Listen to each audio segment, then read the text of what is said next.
So, we're starting the stream. Let's see if that works. Apparently the best idea I had was updating the bot before the stream. Because now it shows me a little blue circle. Ah, seems like we have a bot now, good. Wouldn't want to do without a bot, right?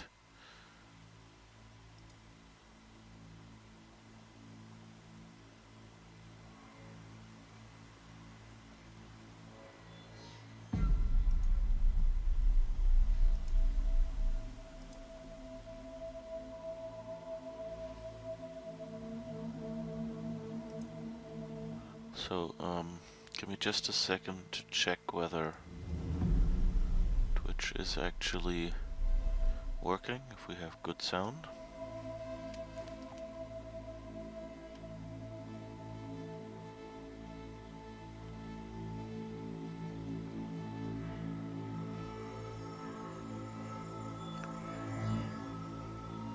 Come on, stream. Load.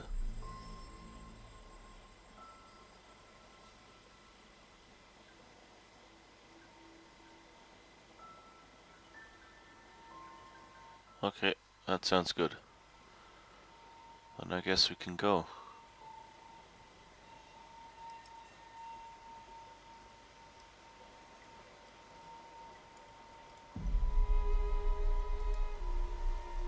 Hello everyone. I hope you're looking forward to another bit of gameplay in Horizon Zero Dawn. And it's getting to be night, it looks like. In game, I mean. So let's get going then.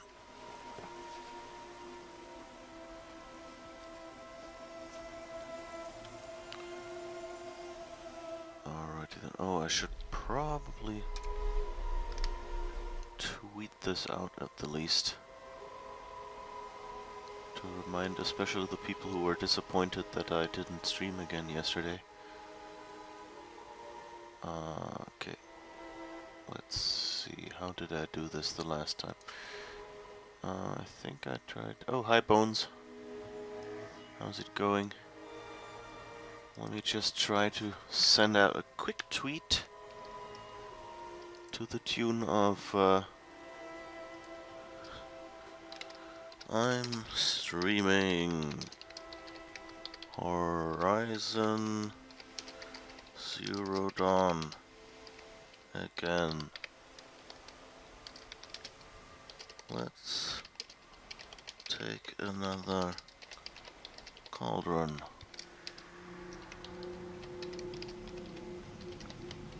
And of course, when you say something like that, never forget to include your link. And hope that the posting goes through.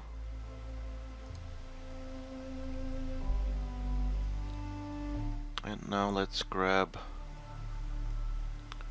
the Discord as well.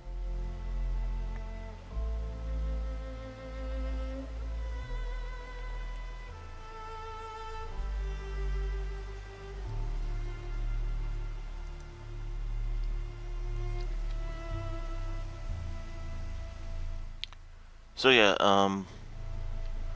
so I'm not totally quiet. Yeah, so what's the plan for today? Well, we found a cauldron today, and that's our mission. It's Cauldron Ro, and Ro is not a Star Trek person, but rather a Greek letter, like all those cauldrons are named. Just like the Zero Dawns I used to know. Yeah, I'm streaming off a Zero Dawn. I'm trying to, like, I have the second verse, I still have the melody in my head, but how the part before that goes, I don't. Um, but good choice, yeah. So yeah, by the way, I was standing at that campfire over there to start the stream, and suddenly, didn't even have the headphones in yet, and suddenly this band of a shell walker with his shell walker friend and a bunch of, what are they called, watchers walk up to me and start shooting at me, and so I had to defend myself and, you know, collect their valuables for safekeeping, of course. Um, so that's, you know, how that goes here. Alrighty then. Let's see if there is...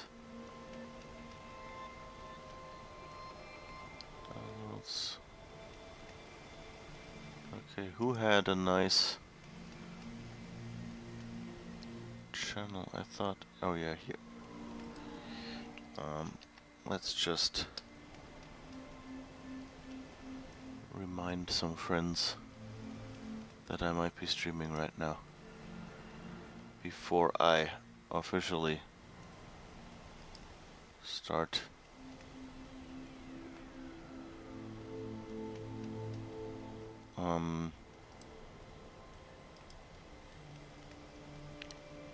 But I guess that'll have to be it.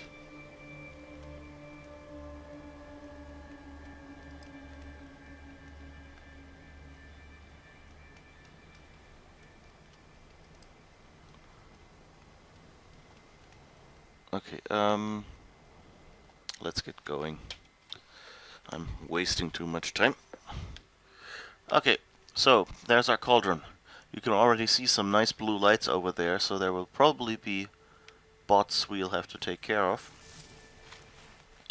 So let's just sneak in that direction and hope we're doing everything right. Shell shocked, eh? Yeah, good one, good one. You've been up far too early all week, so your sense of humor will be terrible. So I'd like to apologize in advance. Don't apologize for a terrible sense of humor. That would mean I would have to apologize as well. And we can't have that, can we? You know. I like, you know, like the more terrible the pun. Just shockwax root. Damn it.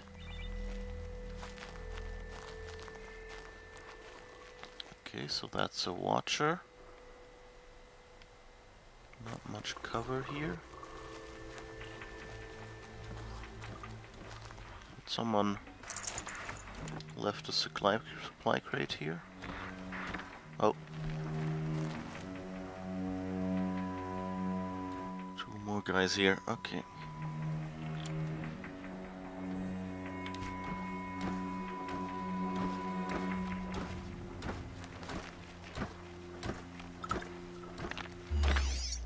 Let's see. There's one. There's one. There's one. There's one.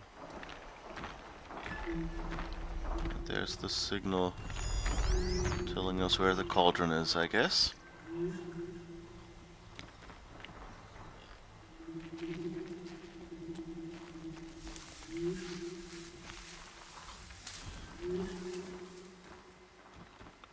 And so let's find a little hidey hole.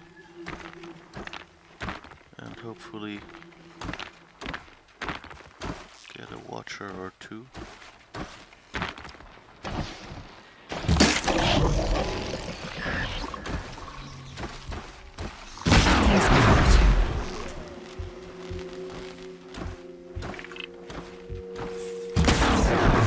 Whoa, one hit. Maybe I'm slowly getting the hang of this.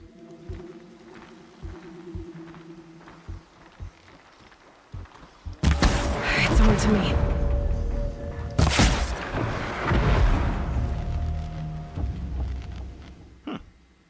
That went well. A bit surprising.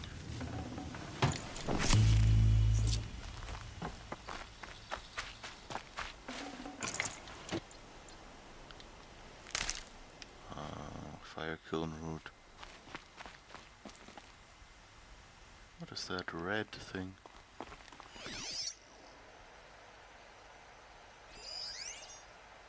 Network uplink. Maybe vulnerable to override. Oh, okay.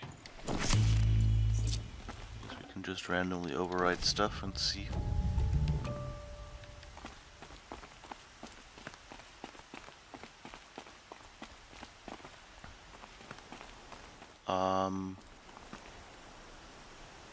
Oh, okay, so that's the... Huh. Okay, this will take some thinking. I'm sorry, people.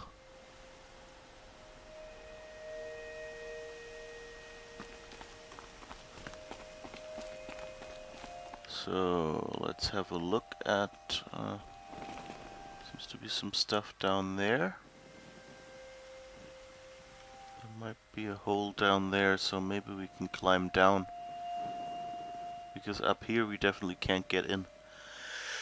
Because someone nicked our bridge. It looks like someone basically shot a hole in the mountain. Which of course might not... Wait, there was a spot here. Oh yeah, here. Climby spot, good.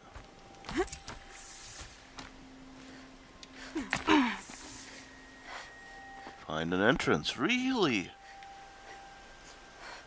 I'm supposed to find an entrance, no shit.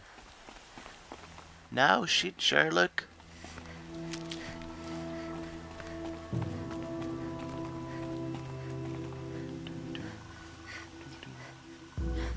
Nice music. Let's see if there's some climby bits here. Yeah. Interesting. Okay, there's a bit of markings there, but not much. There's lighting here, so it looks like... There's some kind of liquid flowing through that pipe. Through what pipe? Oh, through that?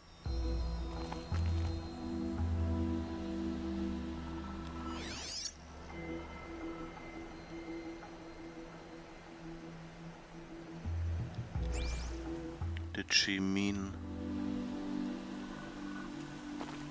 this walkway thing here? I guess that's the pipe she was talking about.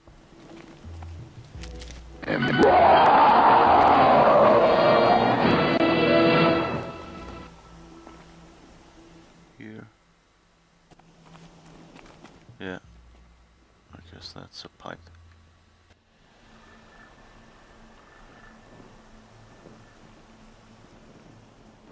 Duke Cookham, thank you for following. I hope you will not regret your choice too much, but on the other hand, I cannot make any guarantees that this stream will be entertaining or suitable for human consumption.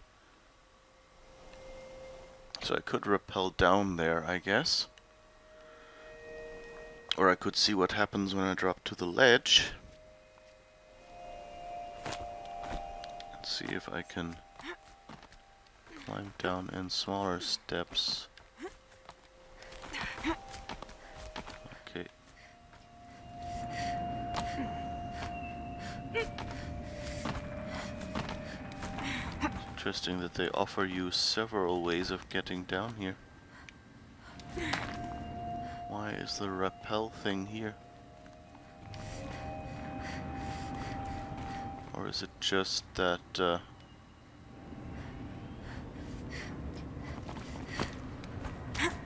people didn't find the way and they didn't have time to remove the one that was harder to find?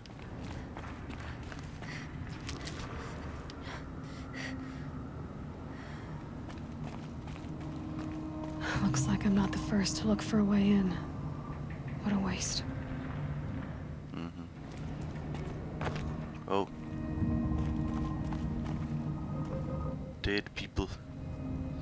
Yeah, but I mean, it was kind of obvious when there was, you know, when there were lights everywhere. That kind of gave it away that I wouldn't be alone down here.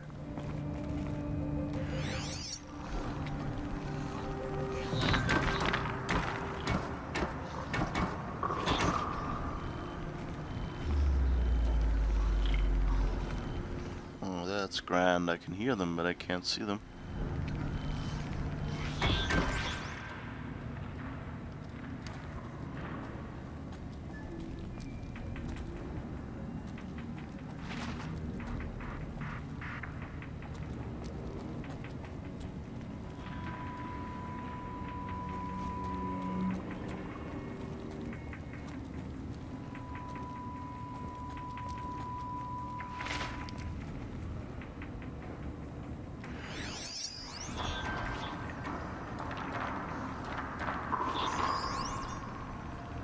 Turbine, rotating transformer of unknown design. Moderate impact may reverse polarity. Can support human weight. And that looks like a watcher. Hello, friend. Let me tag you. We will have a party.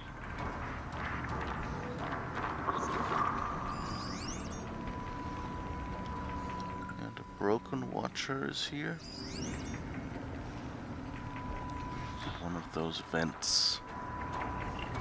That's about it, I think. So let's continue to that entrance. They were curious too. But I'm better prepared. I hope it's enough.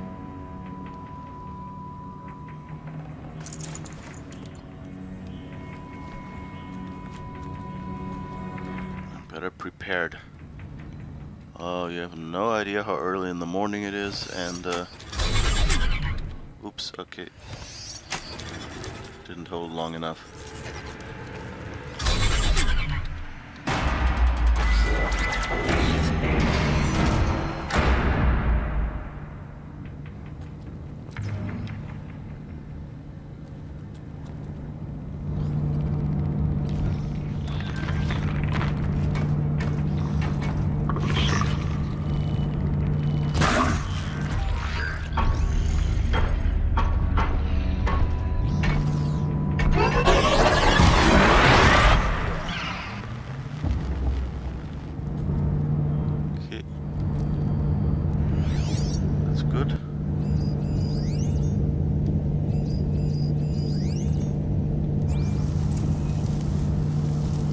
Circular device. What does it do? Damaging the turbine can reverse its direction. Great. Looks like Whoops. I'm going my way.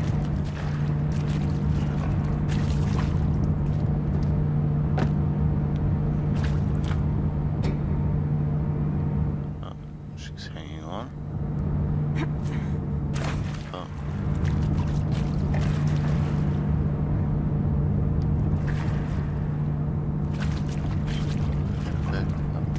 This way, I guess.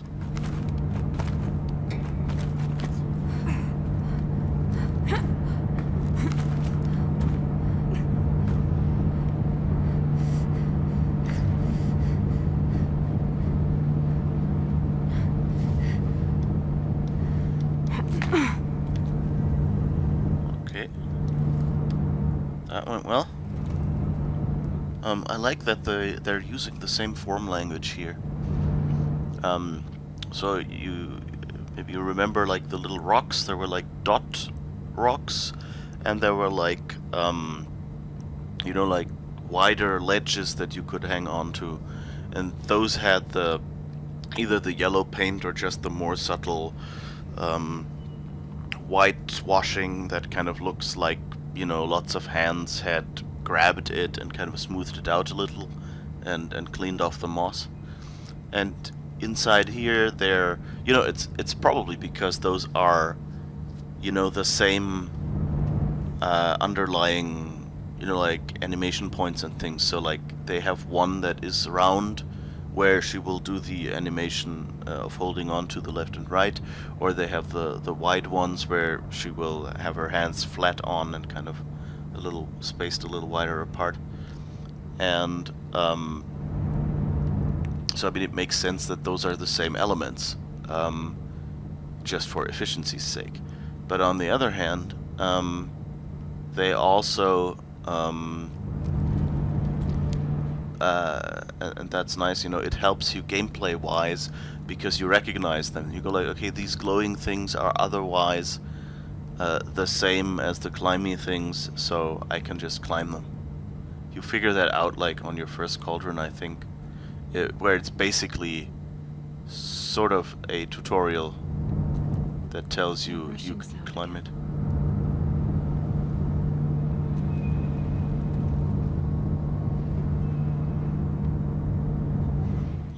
The machine behind me is so loud, I don't hear the rushing sound.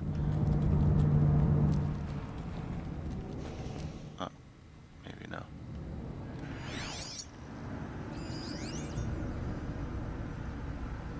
Okay, there's the conveyor belts again. The conveyor belts that we got to surf the last time, or the first time when we went into a cauldron, actually. So the question is, okay, this seems to be just a spot where they... Ah, okay, it leads back into the previous one.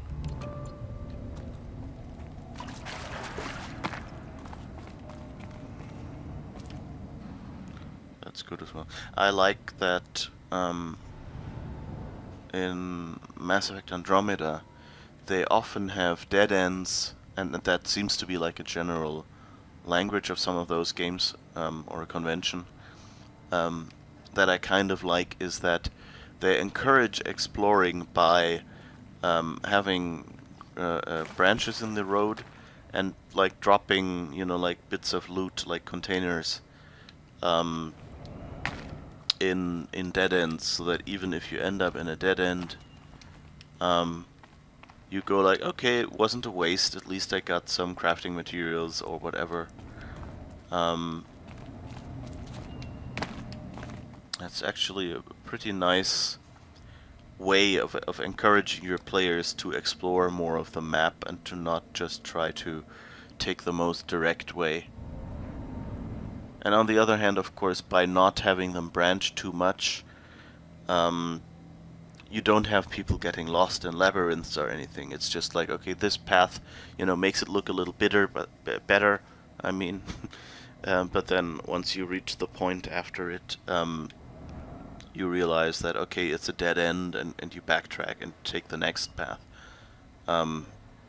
So that means like those people who really just go straight arrow on the what looks to be the optimal path will probably get there pretty easily, and it will just look like, hey, there is more in this world that is larger.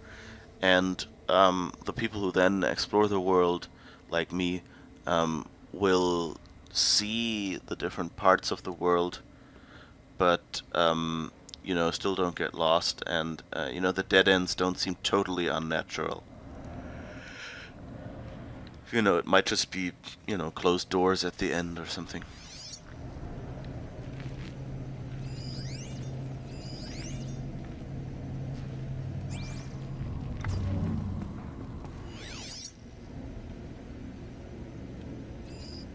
I'm a little worried that I'm seeing so few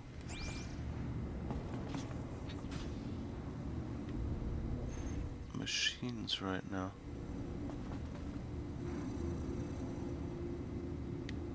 I wonder if I can go back up here? Nope. Okay, so that was the point where they... So I wonder if this is like a shorter cauldron where they get me directly into the boss fight area, that they've already... Like, usually, like, right before the boss fight, they will give you a point like this where, I think they will respawn you above that point, so you're reasonably safe, but then you have to drop down, which means you can't just run away from the boss when you have a boss fight. You have to either win or die and respawn. You've heard of that, gamers that won't explore. Never worked for me though. I mean, there are a bunch of games and types of games that do not reward exploring at all. Like, either they put enemies in your way that are, you know, so impossible to get past that, you know, every time you stray from the path, you're just dead, which I don't find a lot of fun. If that's like the gate they give you to tell whether that's the correct path or not, or they will just, like put you in an insta-death situation and thereby keep you on the golden path. Or some other occasions, it was just that like every turn and everything you see just leads to a dead end really quickly, so that every time you try to explore, it's something, nothing happens. And so I'm trying to think. I think actually BioShock was a bit like punishing exploring. Or maybe BioShock Infinite only. I think that's the only one that I played. Like, usually what happened was, if there were two ways, one was the way you were supposed to go, and the other was the one that you would be going next. So whenever you explored, it was basically just getting to a point where you couldn't continue, and then and then having to backtrack to go on the golden path, just to then have to walk back there. So I can totally understand that for some people, just by the virtue of which games they've played, they just... Oh, okay, hold to override. I should pay attention to the prompts a little more. And by virtue of what games they played, they just, like learned it's not worth it. I need to find a way through that shell. Oh.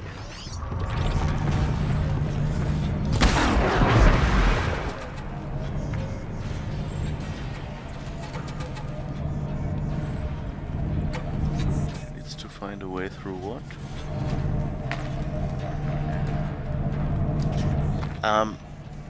One detail I don't like about these was they look really great with all those, like little parts sticking out and things.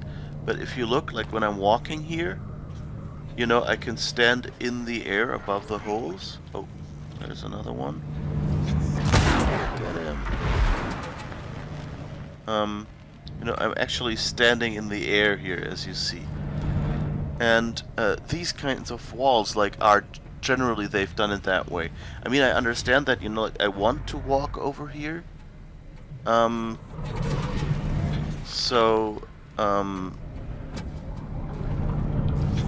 one.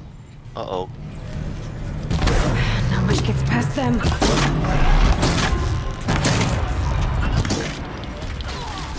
Oops. Come on.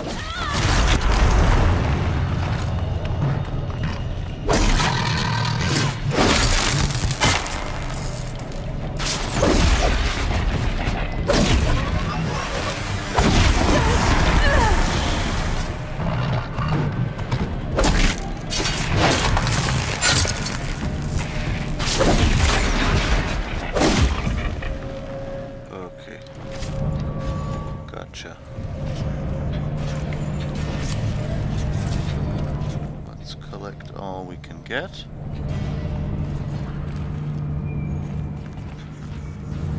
Get over here.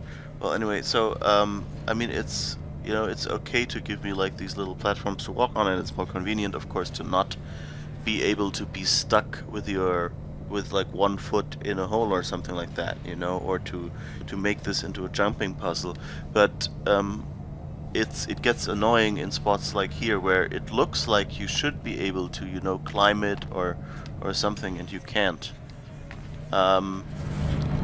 Especially because like it's a special basically a straight wall in these spots, and just by virtue of it looks like you should be able to jump up there or hang off of it. Didn't we kill someone up here? Where did he go?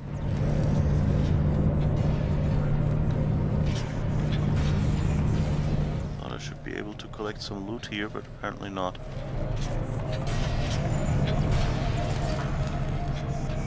Oh, so can we jump up there?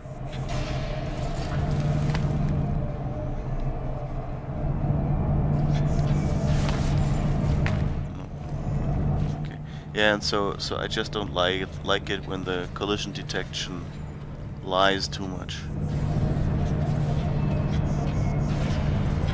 Oh, he fell down here. Okay, I guess we'll go down there because we can't. Oh, maybe we can climb up here? Nope. Oops!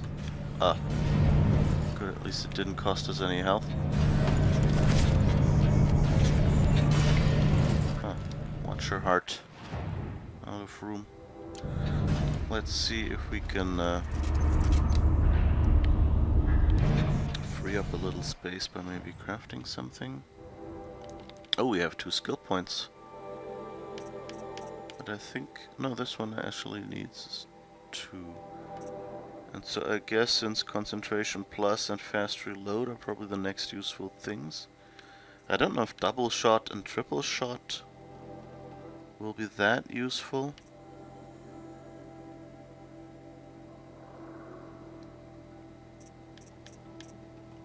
What is this? Strong Strike Plus. Well, let's save for Strong Strike Plus, I think. Oops. So let's check our inventory for a second. See if there's anything we want to drop. Wait, let's see if we can craft. Drops are good. Potions, full health potion. Don't have enough fatty meat. Nope. Okay, so we can't really craft anything right now. Should probably just sell a bunch of this stuff because I'm not really...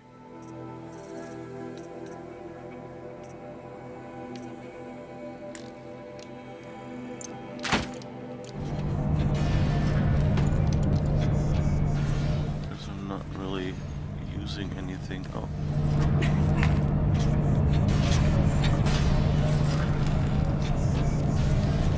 Okay, we've done this before. Oh. Ah, okay. Let's see if we can jump up here. Yes. Okay, dingle dangle. Let's see. Oh, there's some bridges here, so maybe we can drop here. Ooh. No! Oh, brains.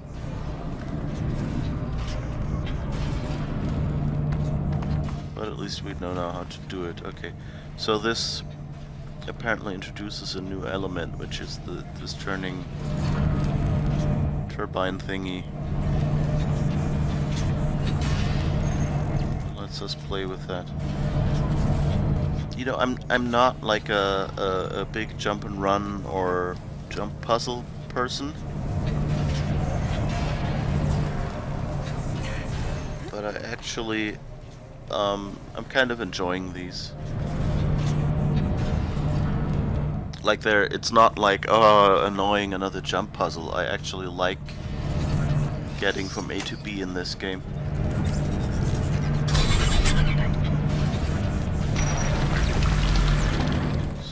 We get to build bridges, that's nice, and there's more turbines to get to other spots, I guess.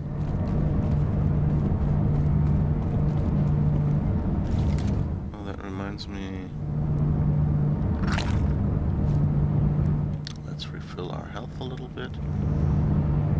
So now we should get, oh yeah, over there. Simple enough.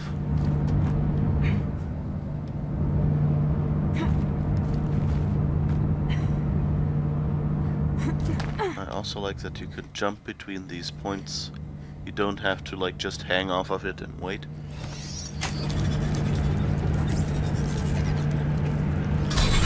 You're awful at jumping puzzles. Nice. The vertigo That doesn't should get me help. through.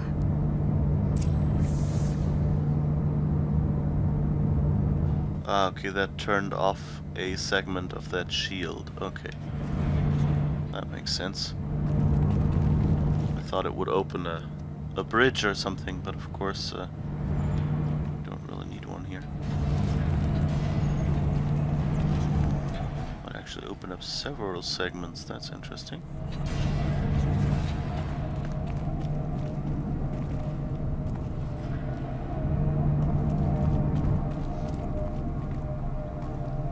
Yeah, I'm lucky that I don't have that much vertigo. Like there's some situations, and it also depends on the game, that make me a little uncomfortable. But in general, I'm pretty robust in that regard, at least in computer games.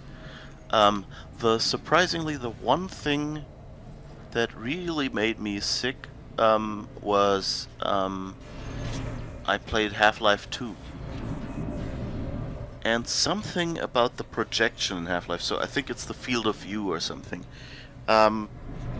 was so that after playing like about half an hour, I just, I was about to puke, basically. Just because of like how the 3D movement disoriented me. And I mean, I don't blame it, like it's an early game. It's... Okay. I guess I'm supposed to try to get up there.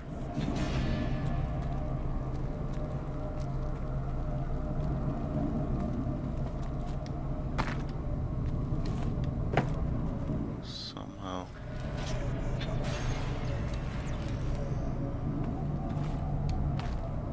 Okay, but there's no climby thing. Oh, there are platforms over floating luggage over there. Okay. So now the question is, do I walk back?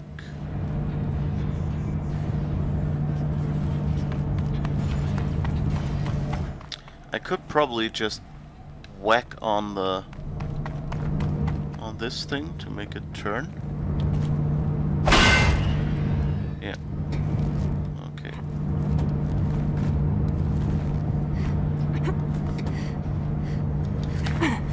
Okay. I guess it's not... I was a little bit worried because, like hitting something with a stick kind of sounds like it might damage it.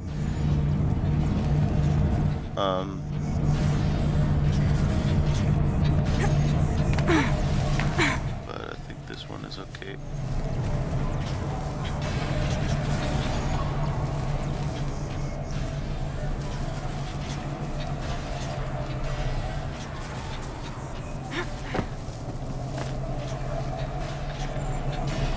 Let's see where this gets us. Okay, there's a turny thing here. Let's try to hang on to that. Oh no, why didn't that work? Oh, there's actually a bunch of stairs. Okay, so maybe we just have to get closer. See where that takes us. Oh, that drops us down. Not good. Okay, so maybe we need to turn this one. Then it will take us somewhere where we want to go.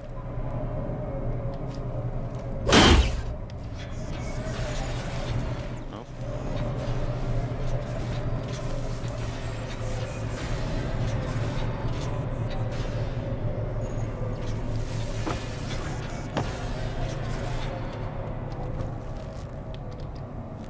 Nope. That won't work. So I'm not sure if I'm just supposed to try to sneak along on the edge here, or if there's a way to get this thing to turn. It doesn't seem so. Well, let's try this this route. Oh, maybe I can hit it here. Did that turn anything? No. Huh.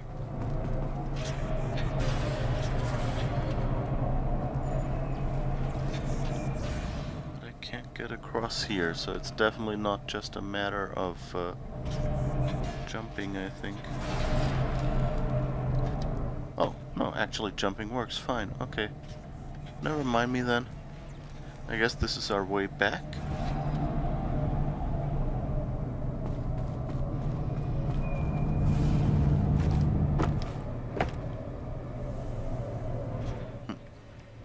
I like that they're using all these shell walker containers here.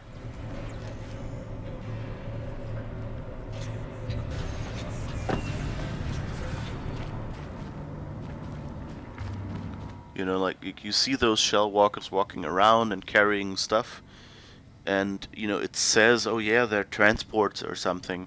So it's nice that they're actually reusing that element and going like, yeah, this is where some of the shell walker stuff that they transported, the resources actually went.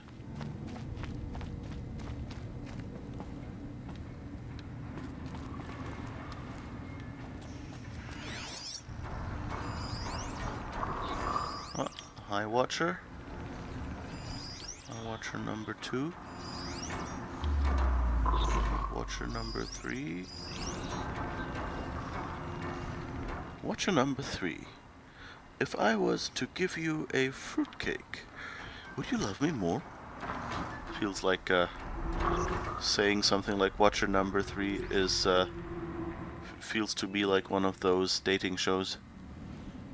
What is it called? The dating game or something? The German version was named Herzblatt, which is like a... I'm not even sure where it comes from. It's like the word seems to mean something like a heart-shaped leaf. Leaf. You know, like on a tree or something. But it's also kind of a way of referring to, like your loved one. They are your heart-shaped leaf, quote unquote. So I'm a little, but like at least in the context, I don't know, it made sense. It's not Heart's Blood, no, it's, well, I guess we have Herzblut too, so, it's Herzblatt, so, and Blatt is the German word for a sheet of paper or a leaf on a tree.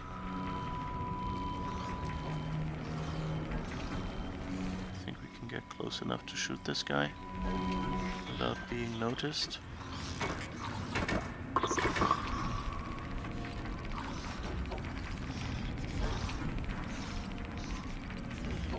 This is where it ends.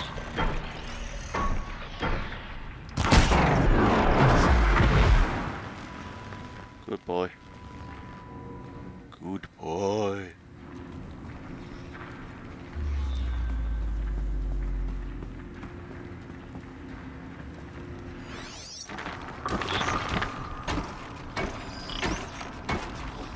That. Okay, that's just the washer. Okay. It was so loud that I wasn't quite sure.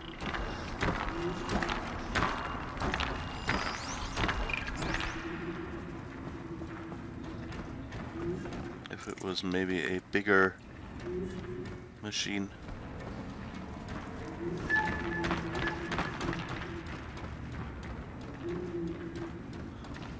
There it was, again this beep sound.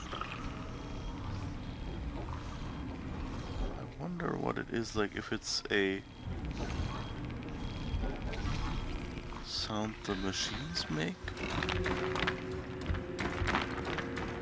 Okay, so I could probably jump down there, but that's a little far. So let's see if there's something on this side.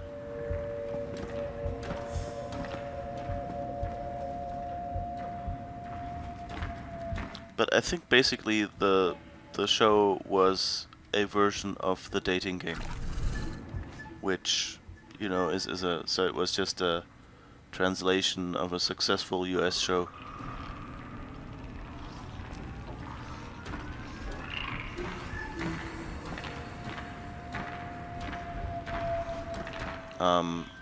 And anyway, they had like a typical announcer.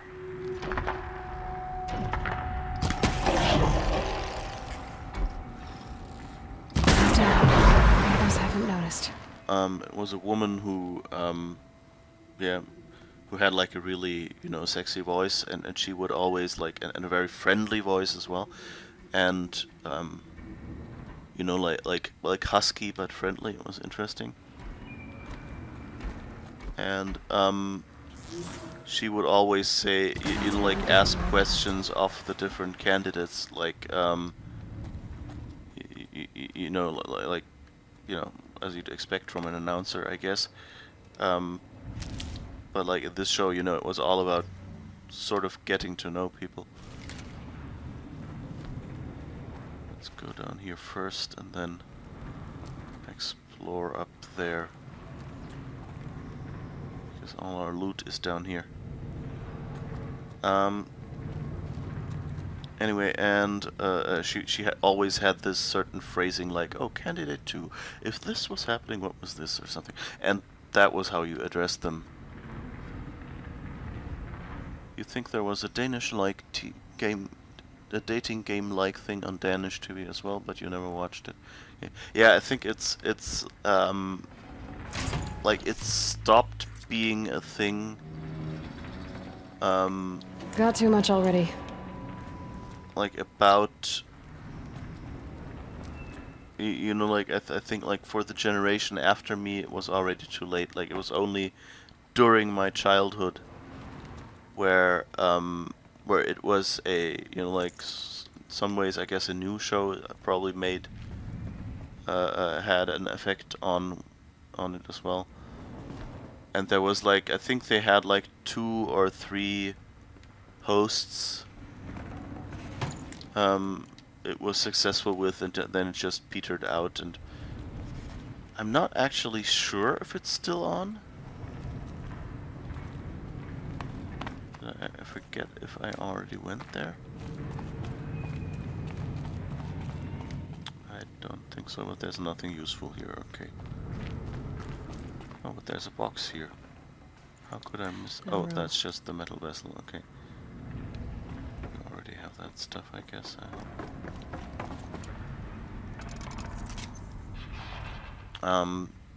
Anyway, so there were these TV shows.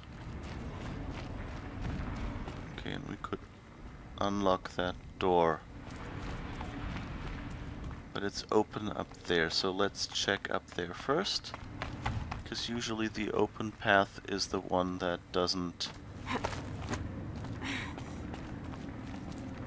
need...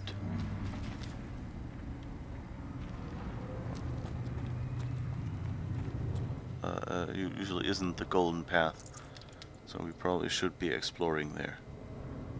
Oh good, we got Blaze. We're actually full on all the items that use Blaze. That's nice then.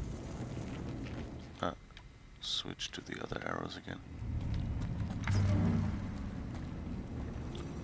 Okay, so there's a force field here, so we can't continue. That's fine.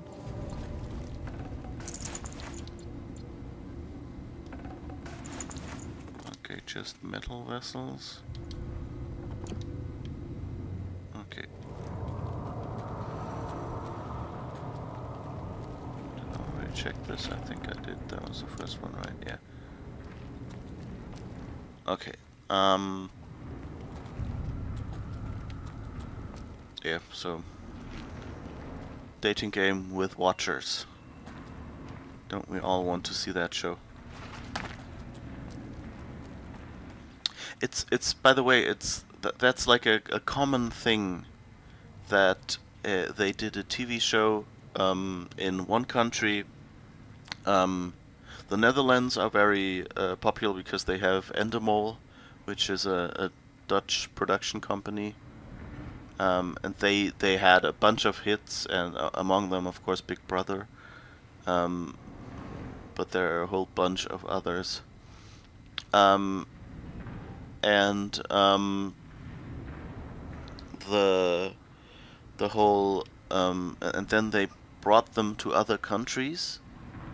The shows, like a TV station in another country bought it, and often they did slight modifications. Sometimes it was, that they got like one specific host, like a celebrity or whatever, and and that host, had a special thing, and they just carried that on. Like if you had a famous singer or something, then maybe they added some element to the show that kind of gave them the opportunity to sing a song every show or whatever, or do a little a variete or something. Variety? Well, no. Anyway, like a little, song and dance number or whatever. Add something like that. So some shows actually changed quite a lot from the original, and some shows you can like you see it in the US and you go like, okay, like the host is totally another person, but it's still the same show. Like Wheel of Fortune is one of the shows that was basically the same, where you had the wheel and people would turn and they would pick letters, and there would be a lady turning the letters, quote unquote, which was, well, actually, like in the first version, she actually still had to physically turn those letters around, but in like the later versions, when the display of the letters went digital, she would just like tap on a letter and it would turn. So that was something they could have just done automatically, but that was just to add a little flair to the show, to kind of give it a little, and to celebrate like each success a little bit more. And for example, there was one show that I recently read about and had totally forgotten about, that oh yes, we had Wheel of Fortune as well. The letter lady looked a lot like Laura Palmer. Okay, so I guess you found her then. Yay! David Lynch would be happy. Was that the wrong Palmer? I don't know. I think that was Laura Palmer, right? The Twin Peaks victim. Although I guess she... Is that a spoiler? That sometime during... I don't even know. I never really saw Twin Peaks. Like, I might have seen an episode or something, but it was... Like, at the time it was on, it was the kind of show I think I wasn't old enough or something like that. And, yeah, and also it was... probably might have been weird enough for me. Okay, you meant the Laura Palmer, okay. Yeah. Anyway, where were we? Yeah, like all those, there was this one show, in Germany it was called Hugo. I think it actually had a different name where it was originally made, which I think... I don't even remember where it was. It might have been the Netherlands as well. It was some small production company, actually. What they basically did was they made a computer game and a machine where people could call in via the telephone and use the number buttons on the phone, so the tone dial sounds, and they had a machine that would analyze those tones, like you have in any, like hotline menu these days, where you like call a manufacturer hotline, and they could use that to control the character on screen. Which, of course, since like that took a while to recognize and things like that, they had to be very Schermtrollen Hugo. Yeah, that was it. Okay, so it was, so the name was the same in Danish. So maybe it was called Hugo in every show. No, I think it was. So I don't think it was a Danish original then. So it might have been Dutch or Belgium or something. I don't remember where it actually came from. Oh.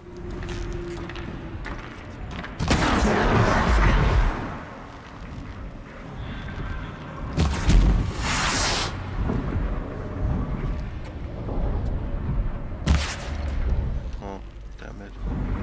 The machines collect blaze from the wilds, and it all flows here, like blood to a heart.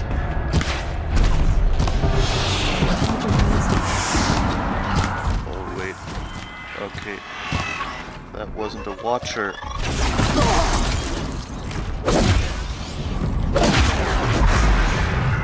Oh god.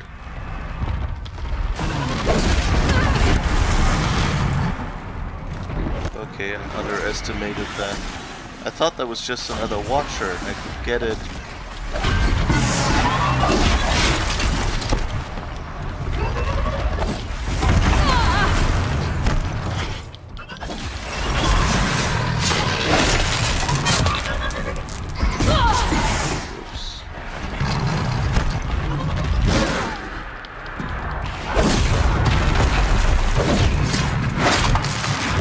Okay, got this one. Who was the other guy who was shooting at me? You up there. Come and collect my arrow. It's a gift. Oops. What was that?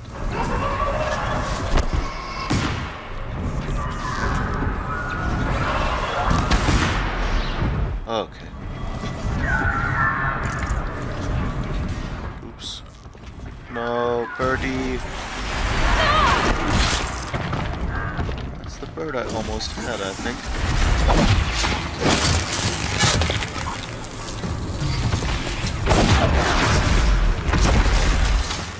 Okay, at least that worked.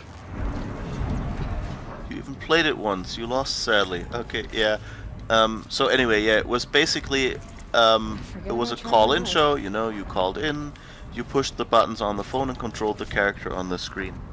And there were even earlier versions of it that basically had the approach without the tone dialing, but rather there was a actual, like, one of the hosts of the show was sitting there and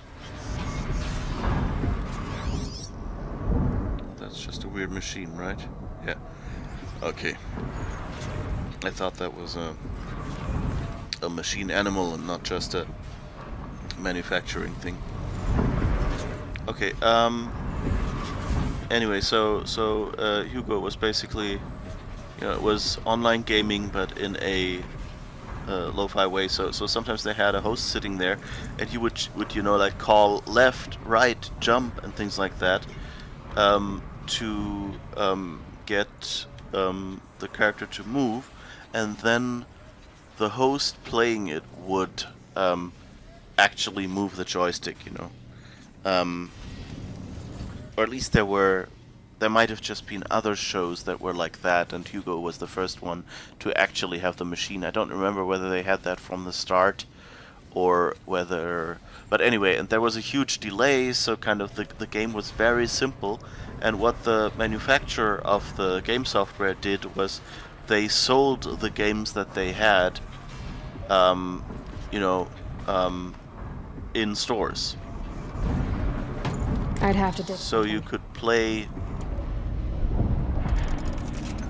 you know, you could play the show, the game from the show, which of course was way too easy and not really, you know, like, not enough variety for playing it at home, because, you know, you were comfortable and things like that.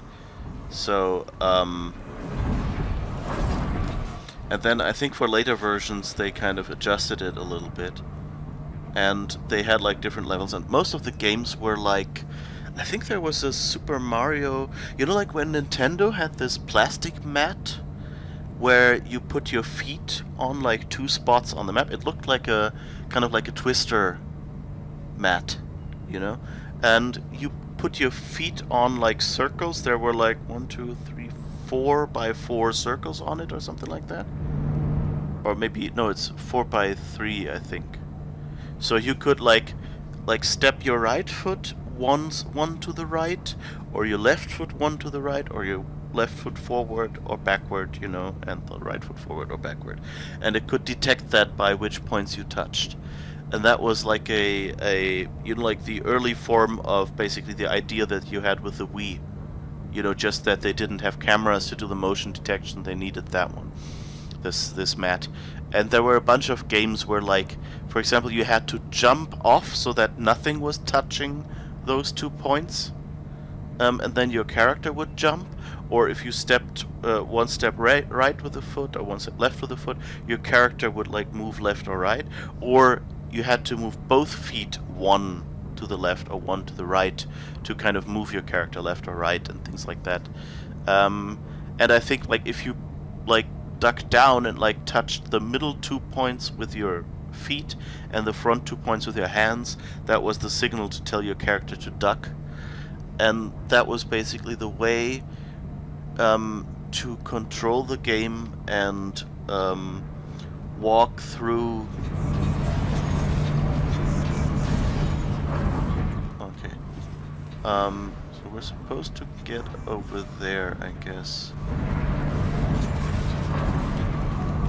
Haven't quite figured out how. Those go in the wrong direction, I guess. But I think we can get up there at least. Okay, and so basically all the games that were made for this mat kind of were like simple, you know, you were being funneled, you know, like rails shooters almost, but not shooters, you know, but were on rails, so your character was just moving forward. One of those games was, you know, your character was on a little float, and you would then, you know, and there were like obstacles coming towards you, like low-hanging tree branches, where you had to duck by, you know, touching the 2 extra contact points at the front. And then there were the other spots. So let's see where this takes us.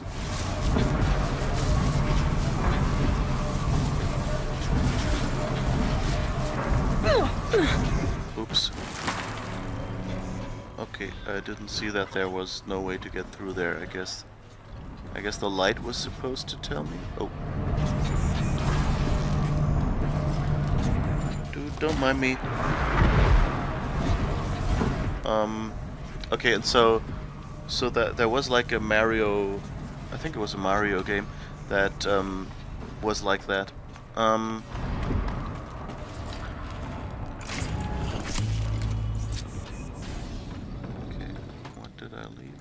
Wire, okay. It always takes a while for the logo up there to turn from green to white, so I always thought, okay, I missed a rare or uncommon item, and then no, it's actually just taking a while. Oh, I can go up here, okay. That's good then. At least I'm on the upper level now. Let's see if we can do anything here to get over there.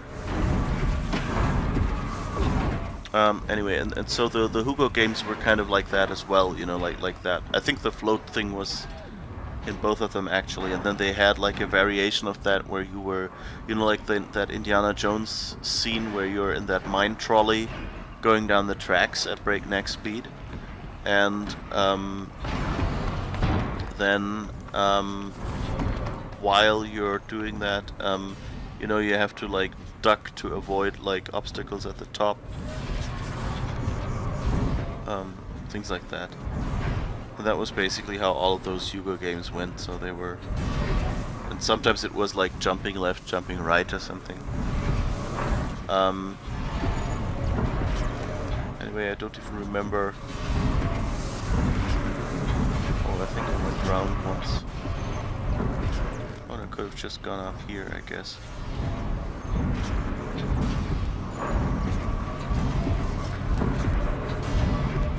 Okay, interesting. Anyway, yeah, and now I remember why I got to how I got to Hugo as a game, and that was a show that was significantly changed over time, at least in the German version.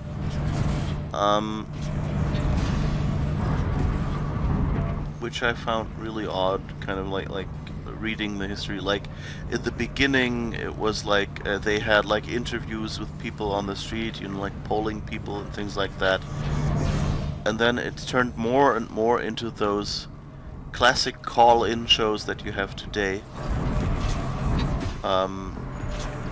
Where basically it's all about, you know, getting people to call and you know, and maybe even like today's shows, you know, the way they make their money is you pay per call. Wrong button. Okay, we already did that one, I guess. I wonder. I'm sure I'm supposed to do something with those trolleys,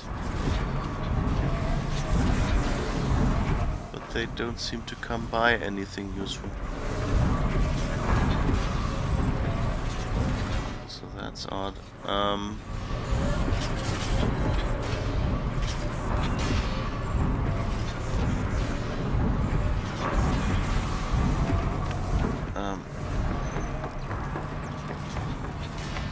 Yeah, and in the end, they had like all the the hosts were replaced with a woman dressed as a witch who. Or was that at the start?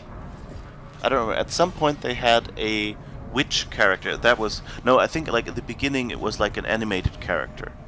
There was a witch who who abducted Hugo's family, so like his little troll babies and his troll wife. Seems like we should be turning off something. Let's get over there maybe, and then that will maybe get us over there. Let's see where this goes. Oh, I guess we can drop up here before the light, and then we're on the upper level of that. I guess that's what I got wrong. So let's try that.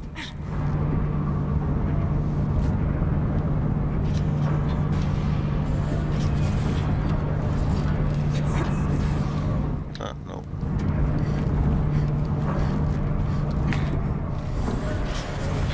Okay, and anyway, yeah, that was kind of the point I was trying to make, was that they had lots of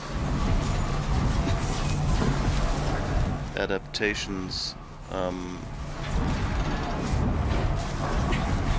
Okay, now we're here.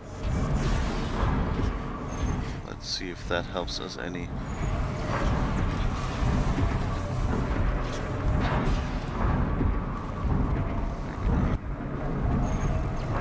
There's a path up here, so we probably were here already. That's where we got up the last time, I think. And then it goes in there, which gave us a shock. There's a wire here. Can we climb that?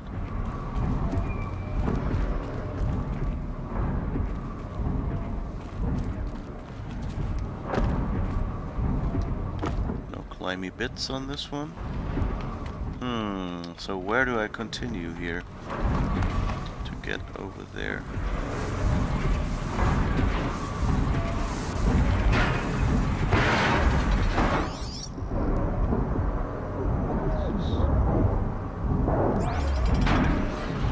Oh. What's this machine? I guess it's supposed to be assembling something.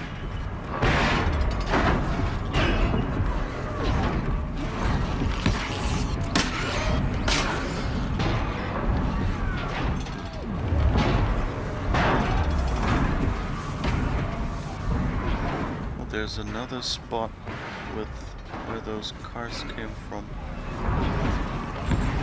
Over here. Let's see if there's any way we can get up to those. Doesn't really look like it though.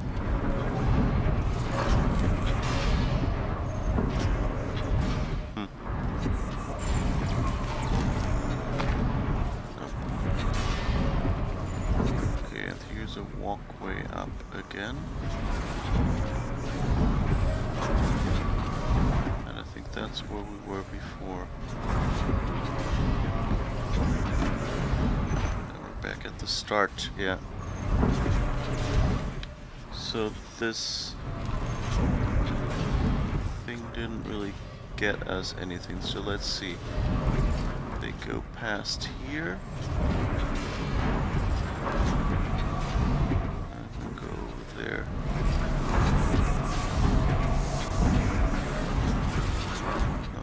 So are we even supposed to be using these? I guess let's go on the ground floor and see if there's anything we can interact with there. Ugh, gonna have to run my boots dry. Nice bit of realism.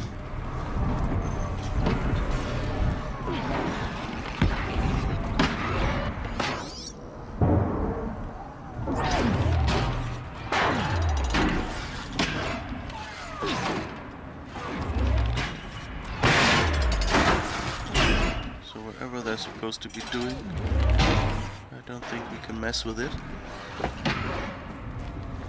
At least not directly. Are there any climby bits on these? No.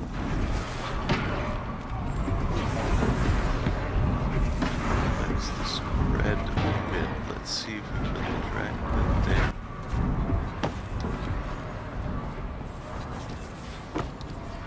No.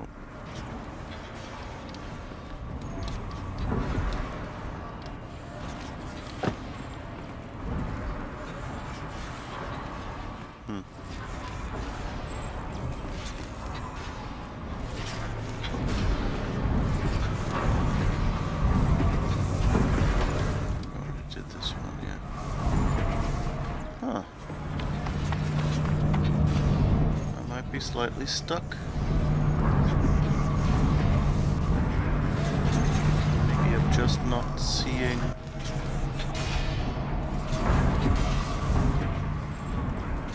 where those trolleys go that I could get onto. But they seem to be going past over there. Or maybe I need to change the polarity of the turbine and that changes the polarity of the trolleys. I guess let's see if we can do that. Whoops. Me fell down, I guess. So I take it that wasn't successful. Nope. Okay. Guess it's not supposed to be. Huh. Oh, it already had turned and I had just missed it.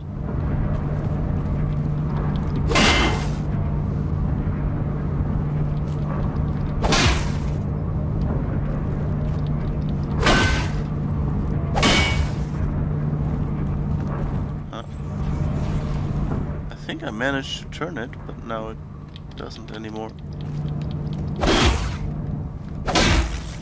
Oh no, no, no. Did I just...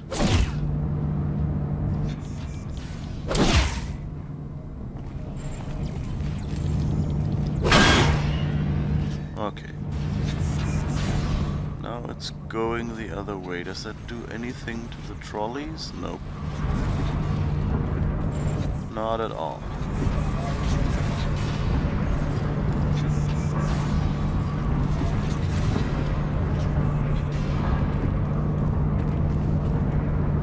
Well, I guess we'll just switch this back.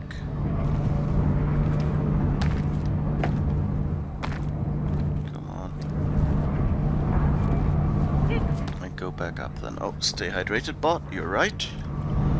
I should get a quick drink, and you should probably as well.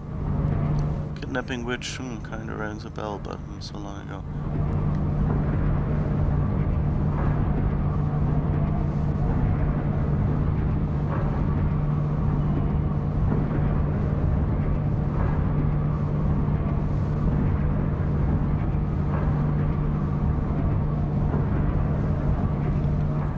So yeah, I don't know if the show was actually Danish or if it was a or Dutch, or I think something Nordic, or I don't know, one of the smaller European states at least.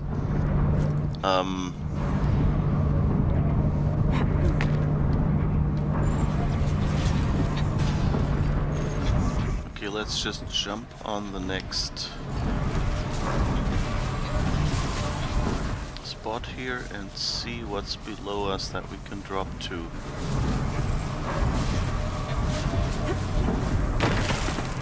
Doesn't look like there is anything.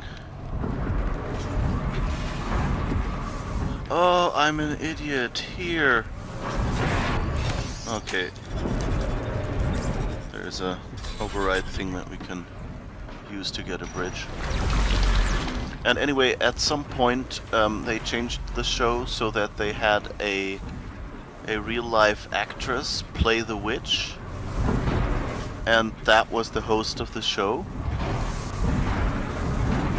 and things like that. It was so like it changed a lot from like a show, at least in Germany, with like several different segments in the show and interviews, and I think it was, you know, some sort of news items or something, but it might have just been celebrity or something, and that Hugo game being a part of it, to, I think in the end it was just a show where you called in, you played that game, and there was a little of connecting narration done by the witch or something like that. So that was but it just showed like how they, like when they introduced it originally, they tried to adapt it to whatever market they brought it to. And you know, that was successful for a while. There's some really interesting Wikipedia entries on that. At least, I don't know, like I might have, I think it might have been the German entry that I read, so I'm not quite sure how good the English ones are, or how exhaustive, especially with, but like they had a lot of stuff. I went like, oh yeah, right, I remember that.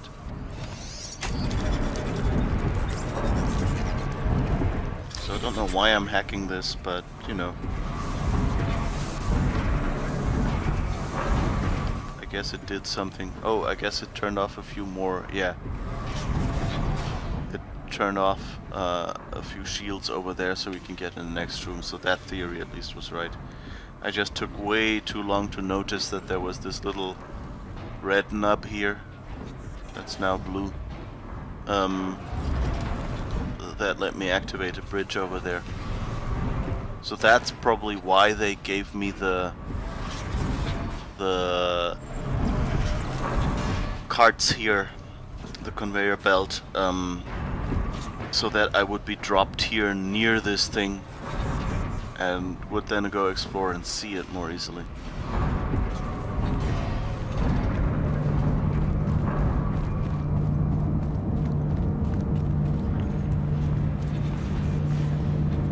So what do we get here? So we have to get up there. What we have here is failure to communicate. Know what song that's from? I don't know, it's probably from a movie or something in the original. I'm not 100% sure.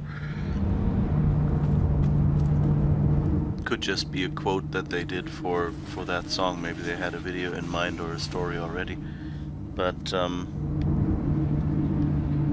like the thing I was thinking of was a song. So yeah, how do I get up there? Good question. Glad you asked. I have no idea. And I don't think I want to jump down there, because that looks just a little bit too far to not cost me health, but I might have to. And those things that stick out over there, I'm not sure if I'm supposed to jump over these spiky things here on the left and then go over there.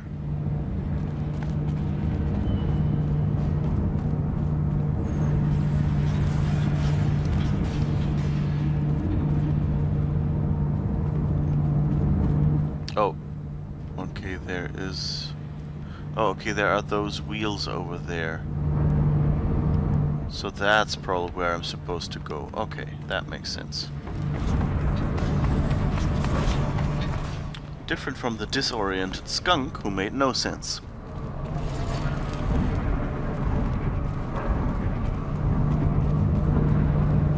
With some difficulty. What was that in reference to?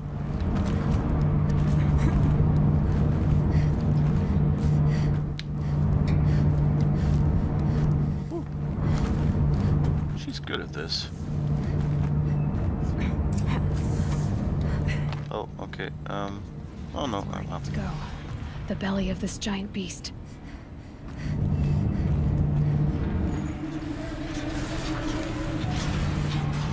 Well, that's interesting.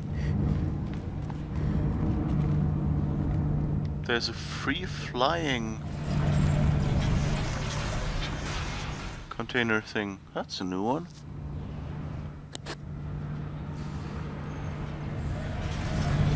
Does that... I don't know what that does, but okay.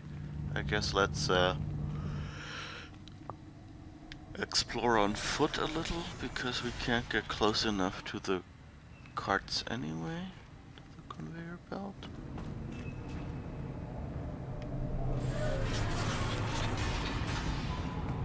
That doesn't look like it can go much farther. Oh, but there's a ramp going down there. That looks interesting.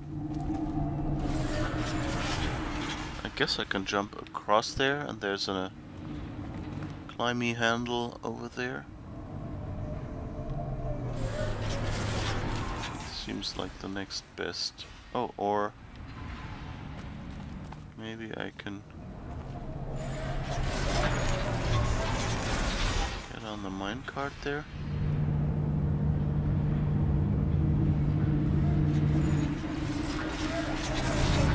Nope. Okay, I'm too low for this. Aloy, grow a little. Okay. Can at least climb and get the loot here.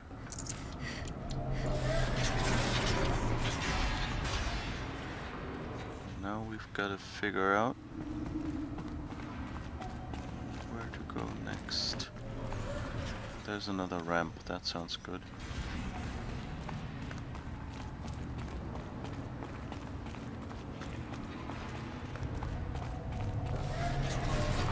It's a little... Oh, before I... Oh, on how to get up there. With some difficulty, yeah. That works. So yeah, I don't quite like this thing here. It reminds me of... I've recently started, because like the two games that kind of made me buy this PlayStation were Horizon Zero Dawn and Uncharted: The Lost Legacy. And this time I got the name right, because I've played it a little and now I actually have a vague idea what the title might mean. So I remember the word, because they kept talking about... Is her name Chloe's legacy? Because like her father taught her all the archaeology and things like that. And you know, he was like interested in it, and she's more a grave robber type of person who just takes advantage of all the stuff she knows. That's where I need to go. Yeah. Let's see, is there anything over there that I can interact with? No, so no loot or anything that I might miss. And anyway, in that game, a lot of time you're just sent, you know, you're just stuck in some area, and then it's like, go. And then you have to figure out the only way to get through this level. So it's, you know, like you're supposed to drive the car, and it's just like, I have no idea where I'm supposed to go.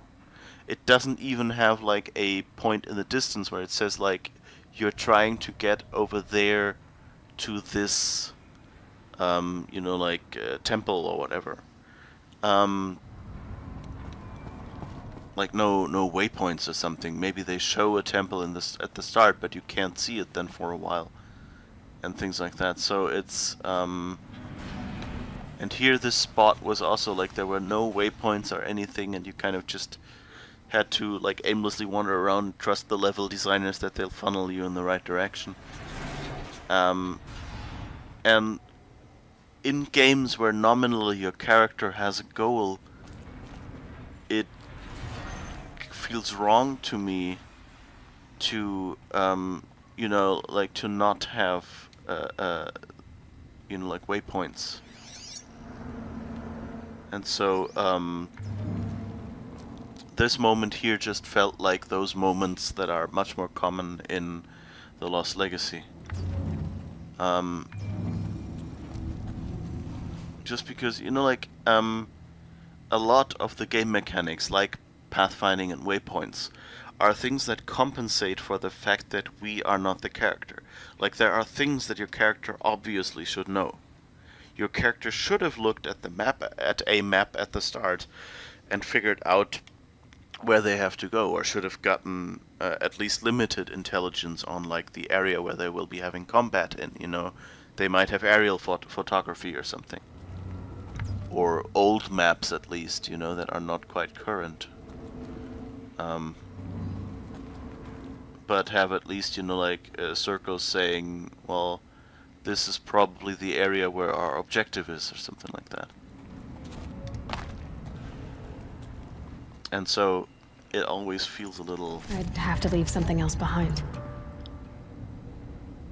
No, actually, I'm not getting a machine core. Okay. So we don't really have anything left to craft. That would free up some inventory space. Oh, we have a carry capacity upgrade for something. We have a turkey skin, and that's the rope caster ammo pouch. Good. So we've crafted that upgrade. I always feel good crafting upgrades. And that means we can probably craft some more rope caster ammo. Not that I ever use the rope caster, mind you, but hey. And so have a short peek at our inventory again. We have a lot of rich wood, so let's drop one of those, and that should let us grab these resources. Okay.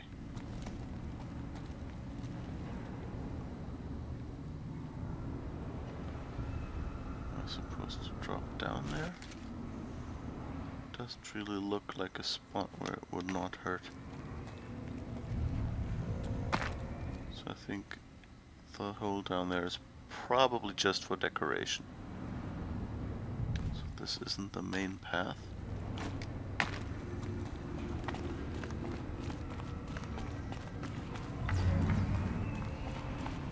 Anyway, where were we?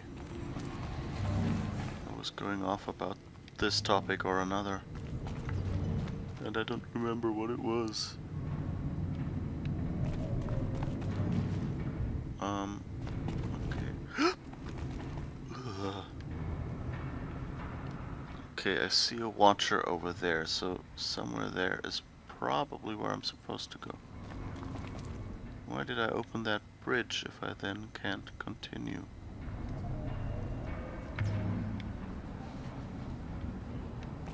Or was the this is where I should go?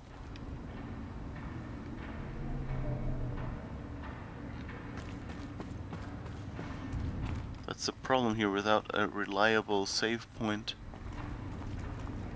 I'm reluctant to try any risky things here, because, you know, like as a human you can, like, you have a little better ability to judge, like, could I climb here, could I slide down here, things like that. I'm definitely supposed to go down there eventually. Like, you see there are those platforms, and this is the manufacturing. Oh, I think that makes the crocodiles. Oh, this will be an interesting fight.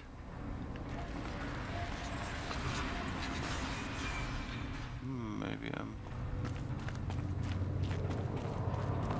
Is there any place where I can... I guess here I can go down. Maybe I can walk along the ground.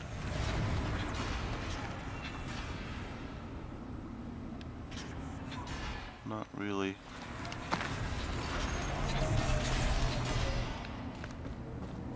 I think we already got this one right.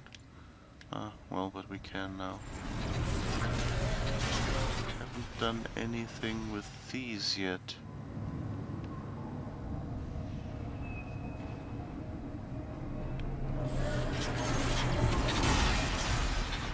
My guess is we're supposed to somehow get on one of those.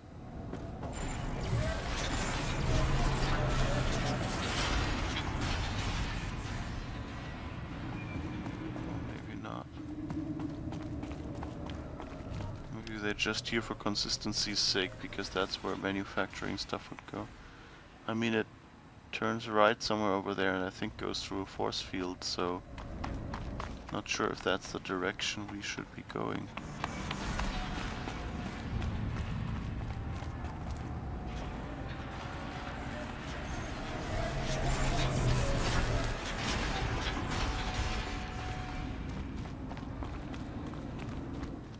I guess I'll just have another look down there, because why would we have activated the bridge if it was not the main? Like, for a secondary path, why would they bother having us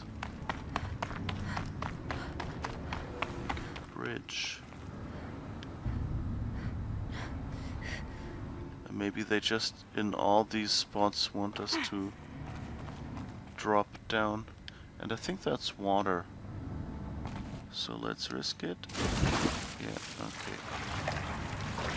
I guess this is just the point where they, you know, want us to... I probably needed the wash. I probably needed the wash.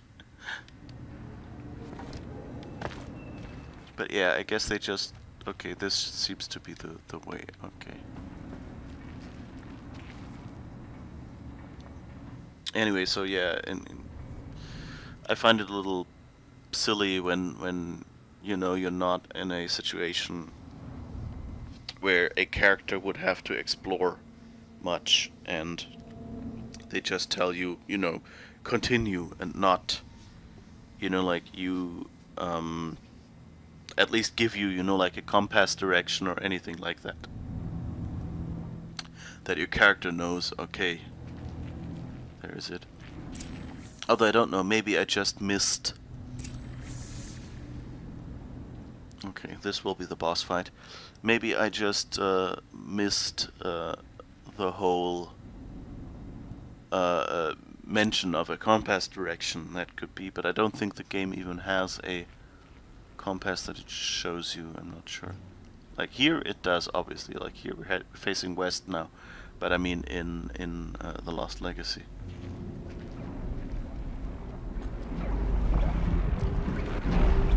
Oh, I guess they haven't really... Oh, okay, there's a rappel down. Here, okay.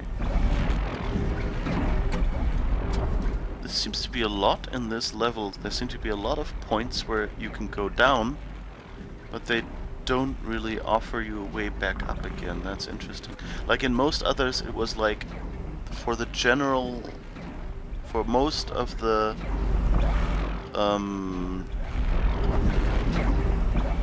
for most of the cauldron, you would be able to, you know, go back and forth as you wished, and just when you headed to the end towards the boss fight, they gave you like a situation like this where you can only go down and not back up, so that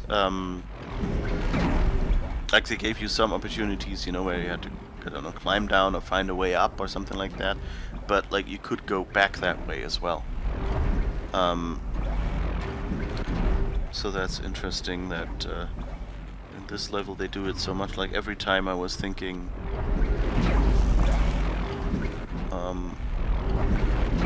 that I should oops, didn't want to shoot there.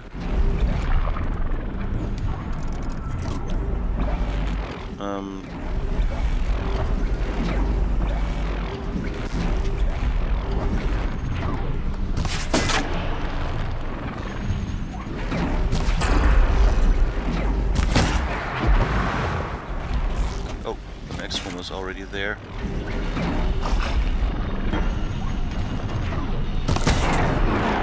Okay.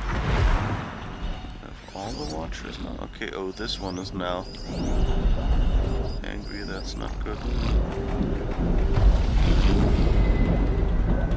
Let's let it cool down again, so that we can hopefully place a few traps before we have to start our battle.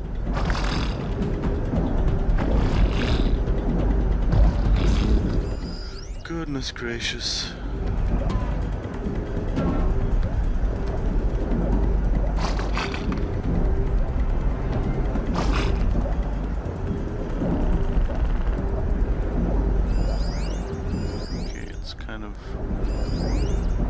Still worried. I'm not sure whether I should risk.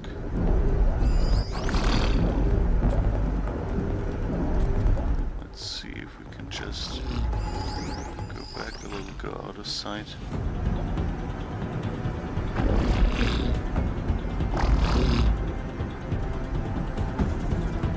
I don't think that's working.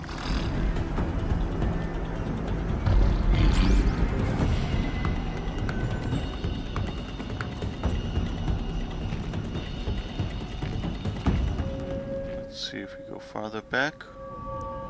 Will that make it less worried? I guess I should have taken that into account, but so far they were never manufactured enough to actually start worrying. It was just like once I've started overriding the heart. Well, I guess let's rappel down.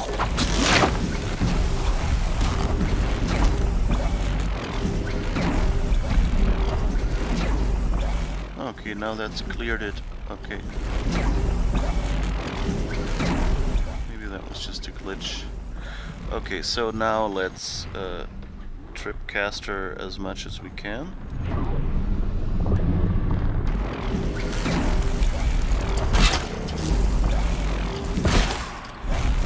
Oops, too far away.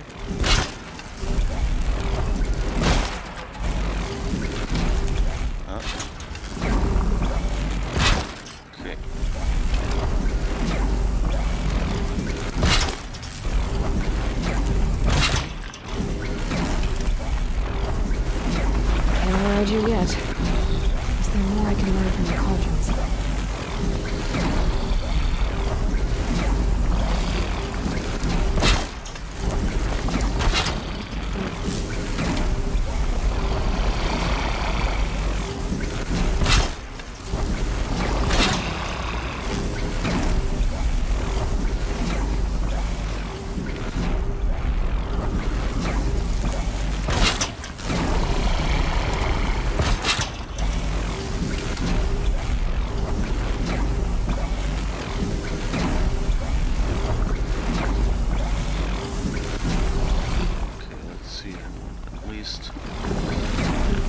Every exit with one stun ammo and then maybe the explosive ammo to go with it. Then I can try to override some more.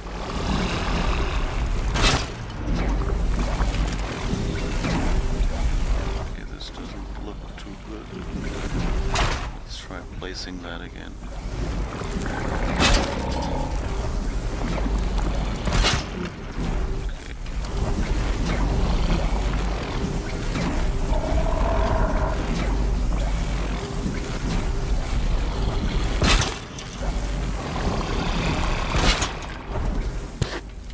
Okay, we have 2 left, but now let's go for last wires. Just place place them in the other directions.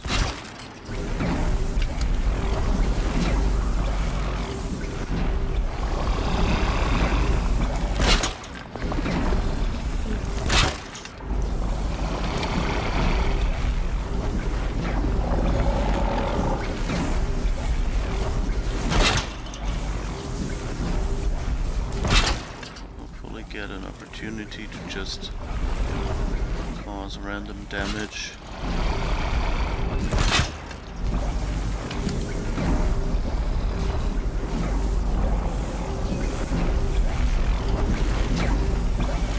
Maybe give us a corner. Oh, that's no good. Well, let's see how that looks. I think that would be very useful.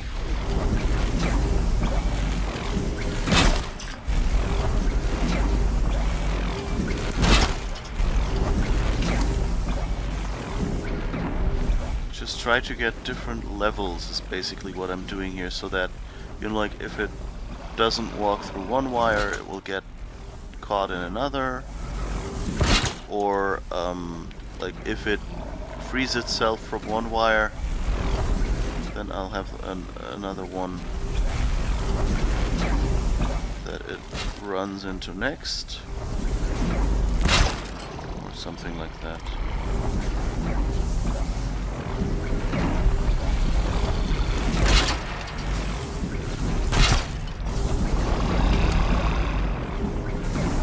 And if I get backed into a corner and it follows me, then it also helps to have a few paths that it has to run through.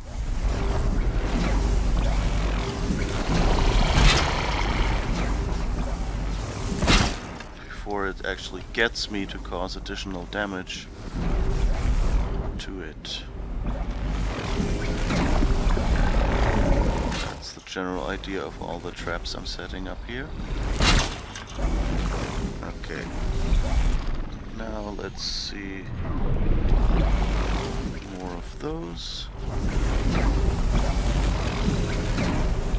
So let's just continue this. Did I forget one here? Looks like it.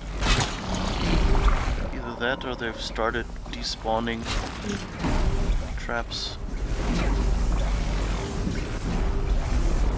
Huh. Thought I'd done all sides, so I have to be... Okay, Aloy, now what? Oh, what? Oh, it saw us, okay.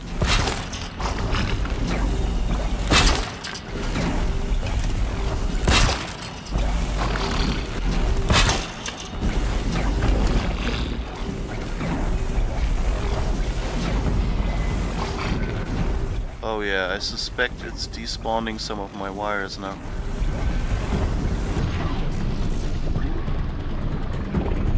Okay, so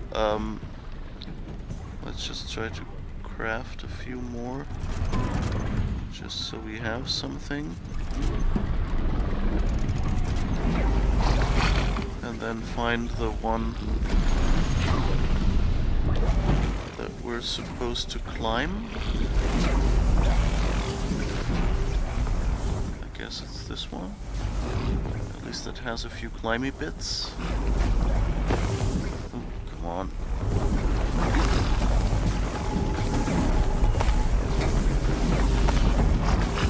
Let's try to hack this one. Come on.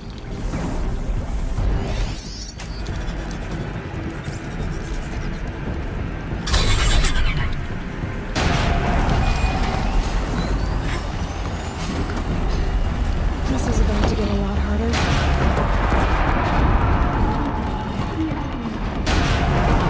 Okay, they've all triggered. Oops. I forgot that this one shoots. Oh! Where did you come from? You can't just trigger my wires.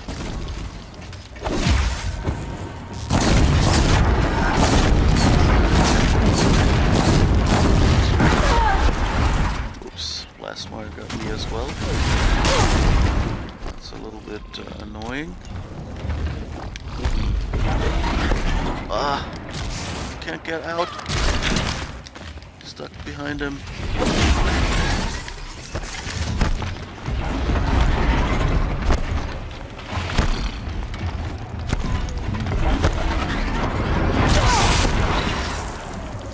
Oh. Quick.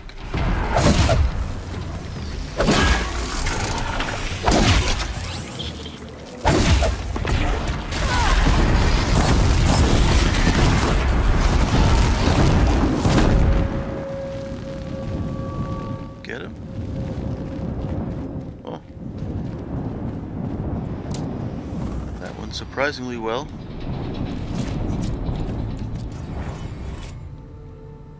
Yay! I didn't expect it to work that well.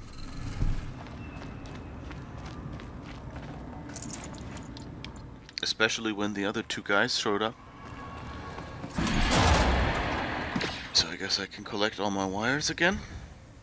Or at least as many as I can still collect now that I've crafted a few more. Yeah, so the fire wire. I have to leave here now.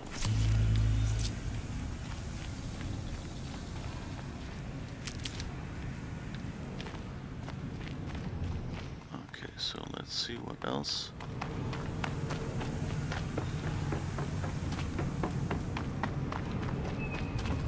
I guess this doesn't contain anything anymore.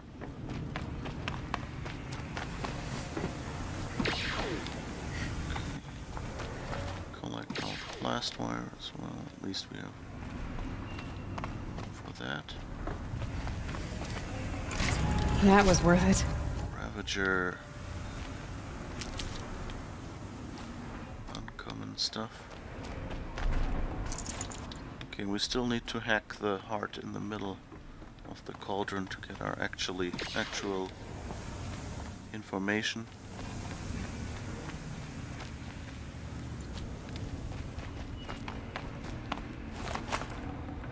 But yeah, I'm a little confused if I just didn't...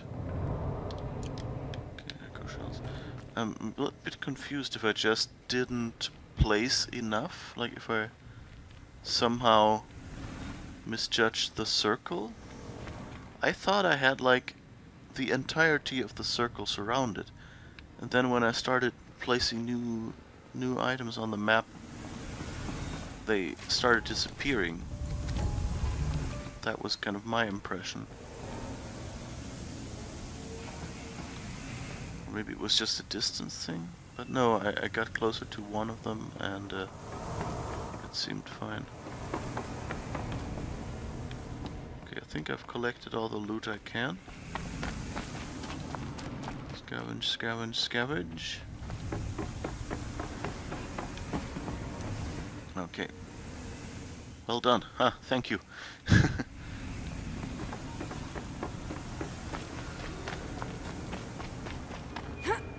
Doop-de-doop-de-doo. I can't spare the weight. Okay, this is where I already was. Okay, so let's go and override this core. Oh wait, oh no, those are my wires. Let's see. That should give us the last... I think that's the last cauldron, so it should give us the last of the overrides for machines we can get. More machines I can override. All cores overridden, yeah. And now it will elevate us out of here. So, Hephaestus is the source of the cauldron data intrusions, forcing them to make aggressive machines. But Hephaestus is part of Gaia. Why would it do that? It doesn't make sense. At least, not yet.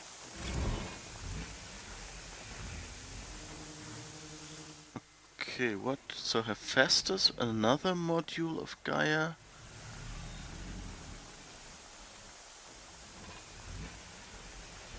Can override the animals, is what she just said. That's... yeah, that seems odd. How would she know that?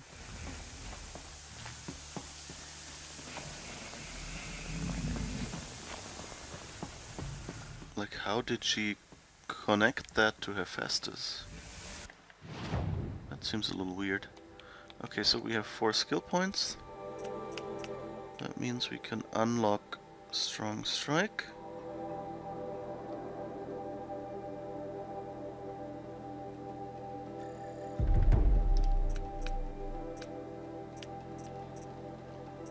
And then we can try to make our way towards Concentration Plus and Fast Reload, I guess. And I guess then I'll see if I do double and triple shot. Hunter reflexes look cool, but I'm not sure I'll ever be dexterous enough to use them even then. Okay, let's look at our notebook for a second. And we still have about an hour left. So that's good. That means we might be able to at least get a good bit into the main quest, the next one.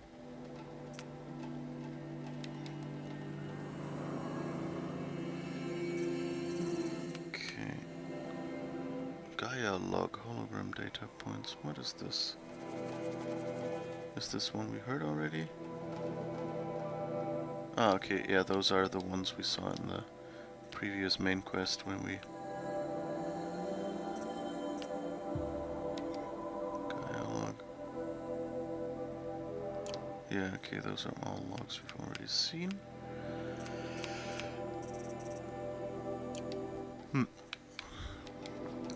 Machine catalog. So we can override watchers, we can override striders, we can override grazers, we can override scrappers, we can override red-eye watchers. That's interesting. We can override broadheads. Yeah, we've done that already. Override lance horns. I haven't tried overriding a lot of these, so I don't know what they'll actually do. Like, some will just fight for you. Some are actually mounts.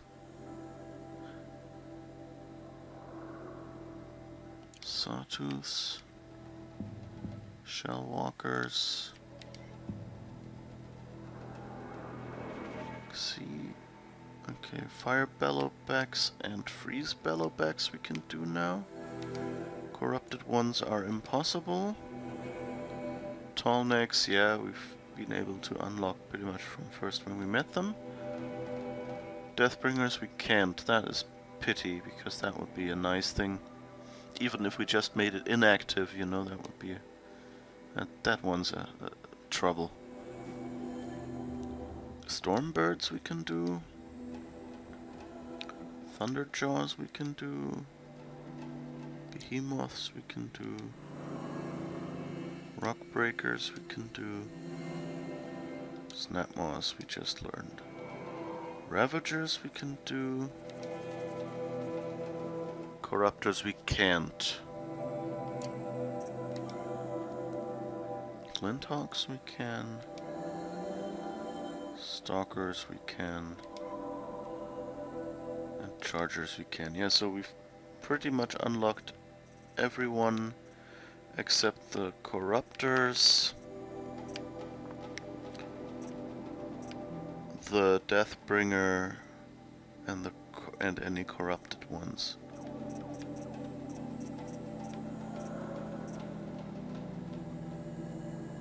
Okay.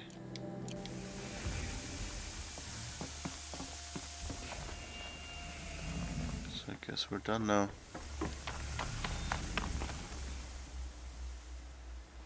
Okay, that doesn't lead anywhere.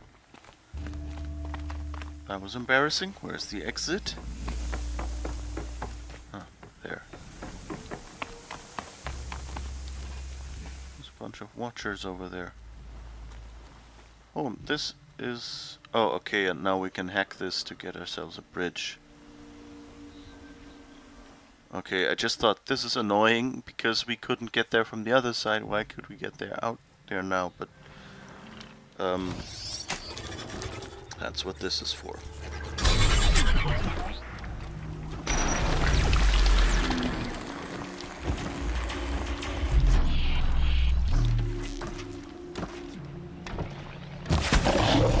Oh, okay. Okay.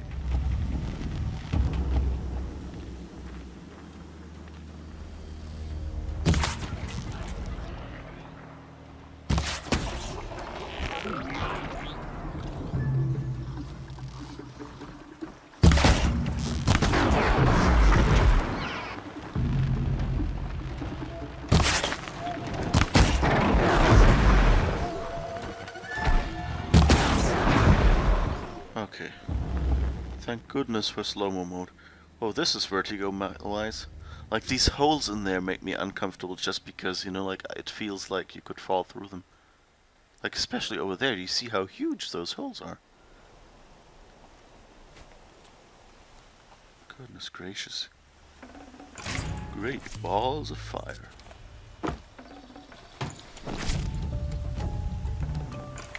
Oh, nice.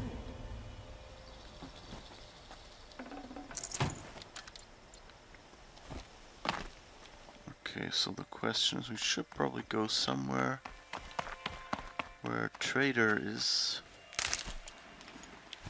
Wait. Okay, we still want to grab a little bit of health plants, so we're prepared.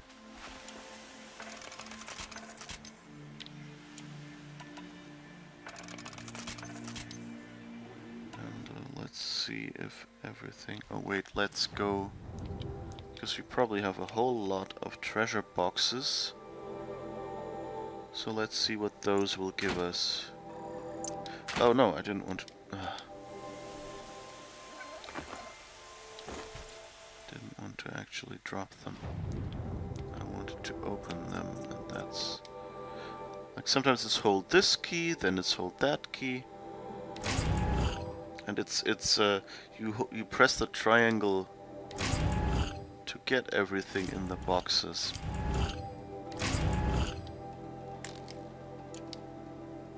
We don't have enough room for fatty meat. That's interesting. So we should definitely go to a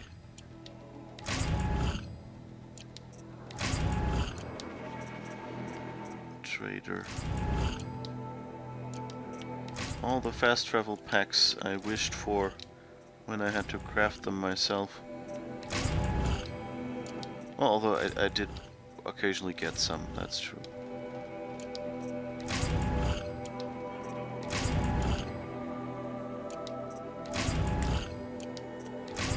But I hope that I'll be able to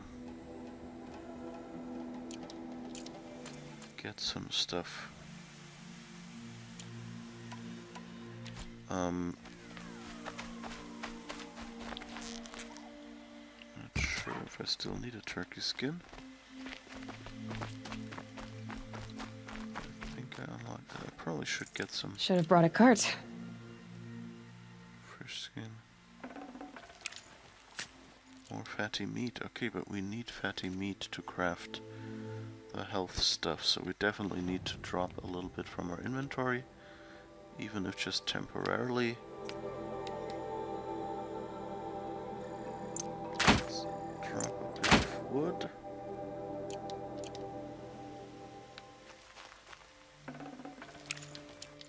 Okay, grab the meat from the turkey. Put the lime in the coconut. Oh right, and the other ones were in the boxes. So, treasure boxes, fatty meat,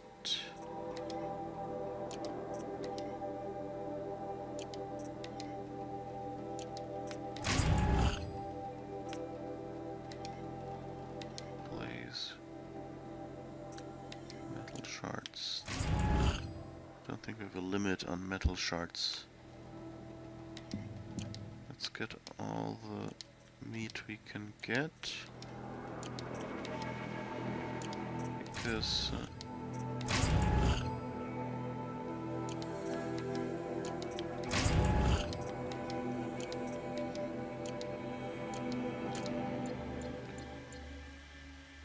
okay, and now, alright, we should be able to craft. Let's see, do we have anything for carry capacity? No, we can't craft anything right now. Let's see, so that one's fish skin. That one's raccoon skin. That one's fish skin. That one's raccoon skin.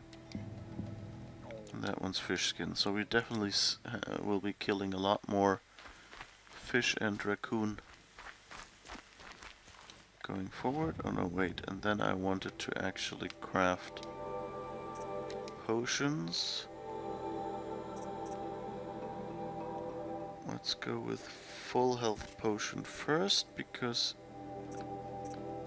yeah, because the other people drop health potion. So that should be easier to get. Let's see, is that anything? No, that's full. Corruption Blaze Root, but I haven't used that a lot. Okay, so we pick that up again.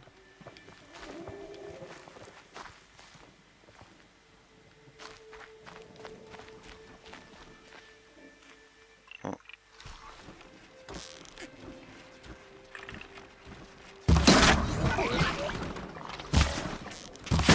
Gotta put up a fight.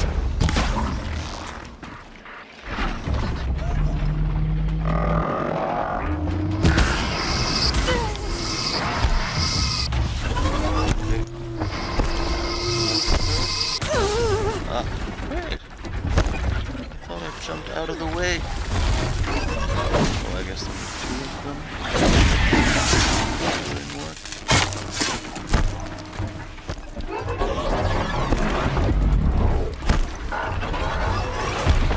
And this travel route by these guys is why this campfire is a bit annoying.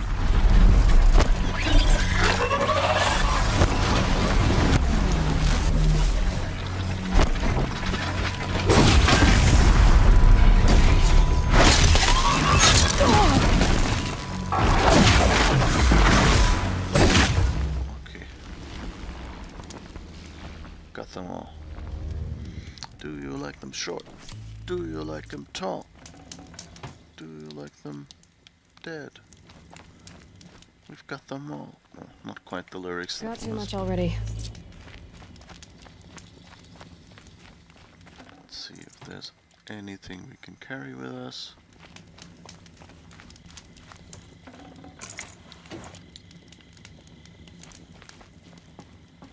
By carry I don't mean the writer from Sex and the City.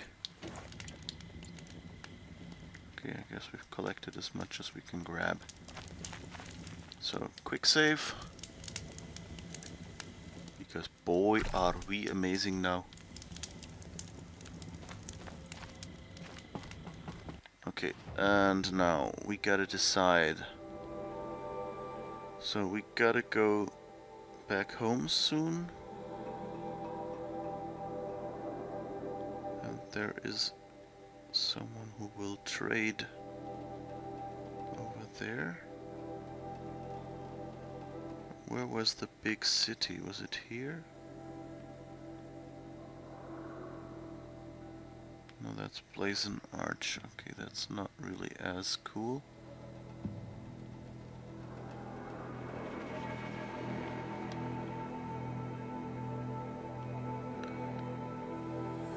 Where is Meridian again? Because I thought that was where I saw someone sell good stuff. Or well, let's just go anywhere, it doesn't really matter. So go there, that seems to be far enough away that it won't be in our valley where they don't have certain items. And see what else we can buy. Because that's really what we want, right? We want to get... so slip a leg into it and then break it. Yeah, that would be bad with those... with that bridge. Good point. Sorry that I didn't notice that for 10 minutes.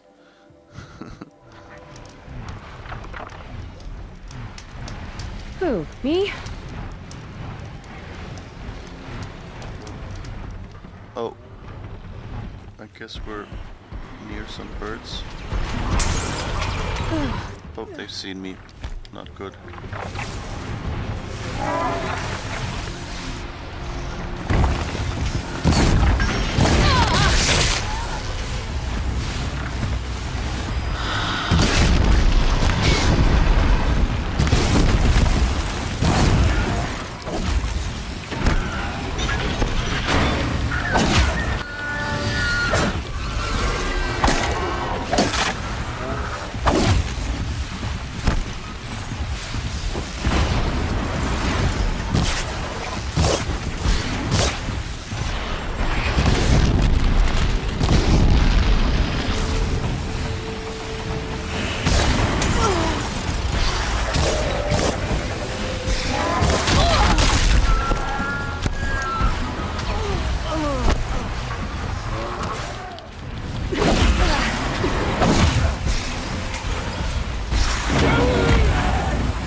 When you don't just have to take care of attacking birds, but also of some bandit thugs. Because they give us health potions.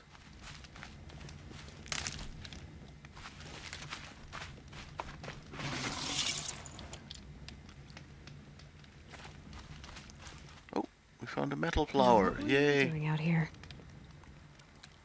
So the completionist thing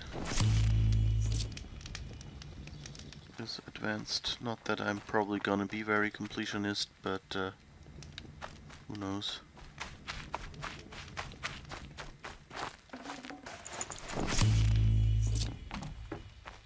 At least half of the dead machines we didn't really have to fight. Because either... The snow's got a bite out here.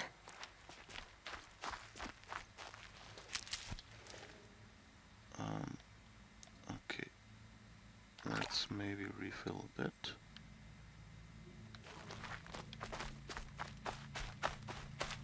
Okay, where was the... Trader was somewhere over there. Oh, I can probably just set a waypoint on the map. Okay.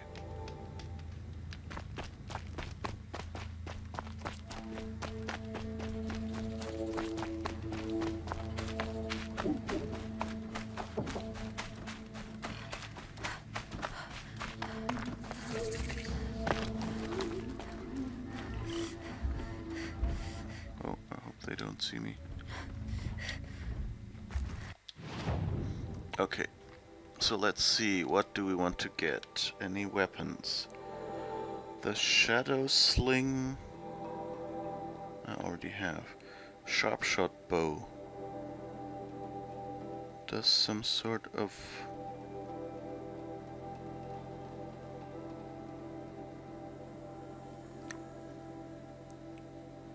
Okay, and the Carter Tripcaster. don't seem to do much more than we do. But the sharpshot bow seems to at least do an ammo type we hadn't tried yet. So let's buy that one.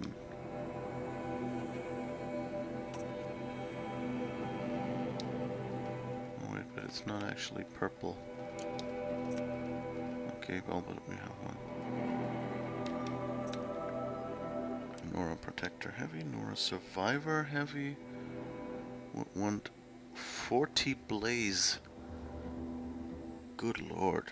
Banuk Ice Hunter. Could afford that one. I guess let's take it.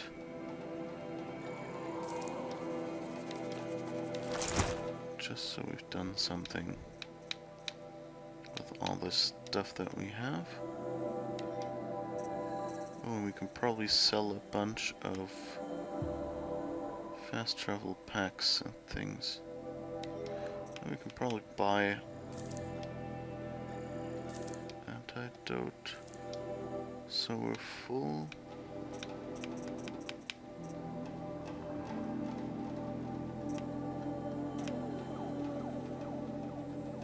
And we could buy another full health potion, I guess. A few health potions. Okay. Oh, and we get a free sample box. Good. Might need this. Okay, and now let's... What did I want to do? Oh yeah, I wanted to go in inventory and unpack.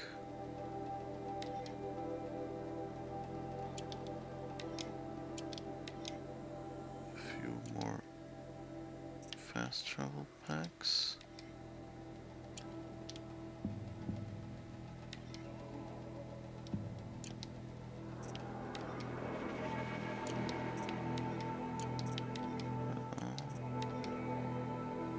Here's another one. Okay, because we have the golden unlimited, whatever it's called.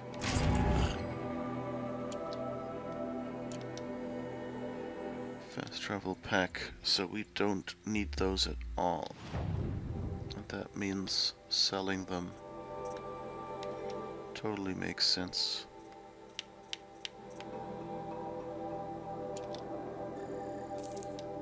Okay.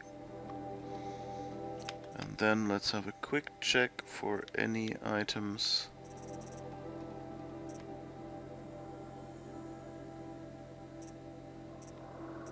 that aren't also for crafting, that are just for metal shards.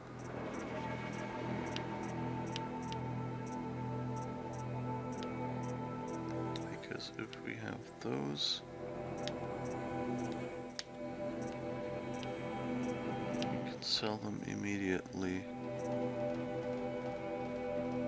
No, we need that. Here, this is our golden fast travel pack. You get that not in the... Oh, hi Mel. Your name is Mel and you're slightly broken. I think I have someone who can help you with this. Mel, oh. Yay. So, the streamer who I got this emote from, has been updating her, her emotes, recently. And that's the Fix-It Squid. This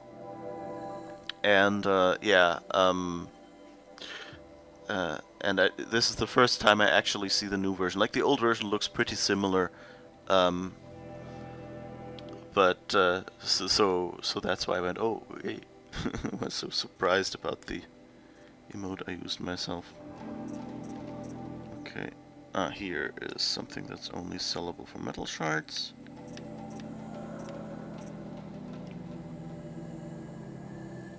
No, don't flee that. It's not hentai. It's the Fix-It Squid. It does tech support. It's your good friend.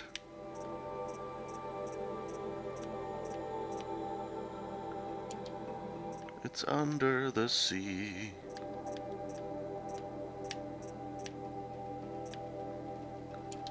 Okay. So now we sold about 4 items, I guess.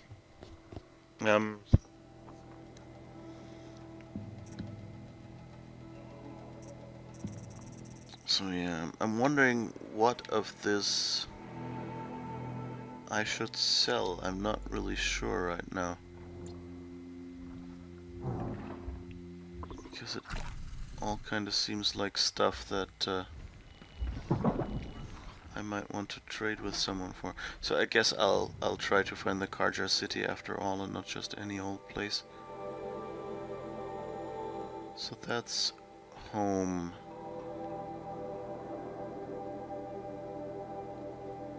So I think the Karja were somewhere over here. Is that? Gateland's camp. Ah, here. That's where we want to go to buy some stuff. That spanner scares you. It's not a hentacle.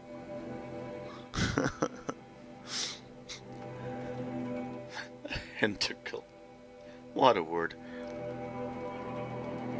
Okay, yeah. So I think my problem right now is that I have about half an hour left. And, I think I should try to buy a little bit more stuff from the dealers. But on the other hand, if that takes too much time, then we won't have much time to do the main quest, which I think is only starting right now. This quest that I have left, which is returning home and saving everyone before the Shadow Karjas attacks kill everyone. So yeah, Mel, I hope slightly broken means that it has slightly improved for you. I know you're not doing well and I'm missing your streams. That reminds me, I think I have a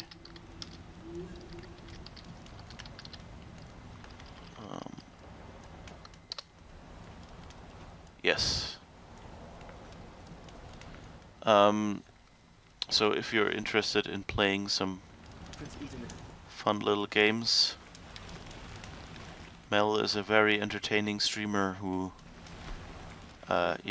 does streams and a variety of games,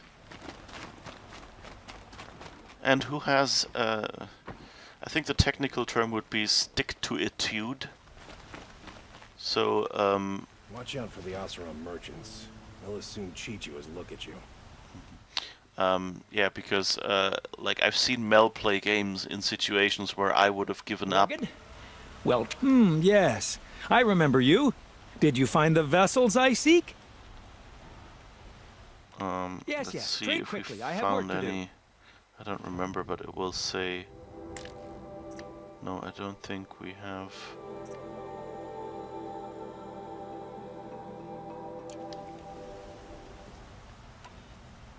Okay, I will well, leave you to the hunt.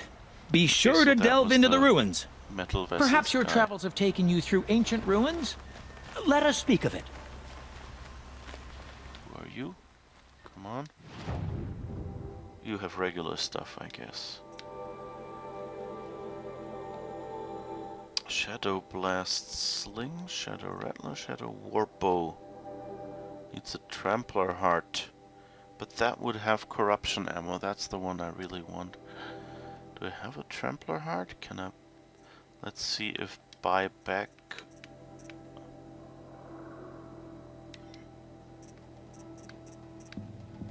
Let's see, Fox bone, scarpa lens, grazer lens, turkey bone. Nope. Oh, but you have a free sample box for me, thank you.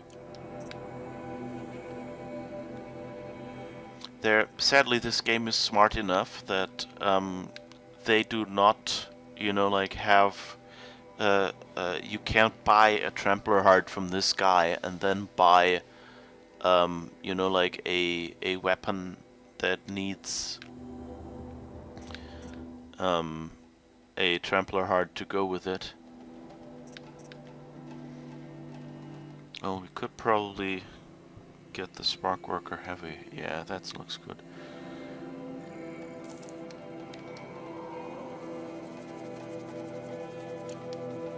Because it protects you from electric damage and Karja Blazon Heavy.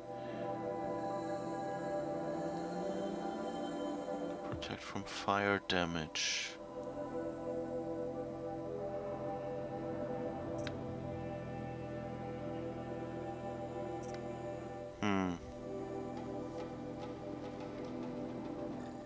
I guess just to get the inventory a little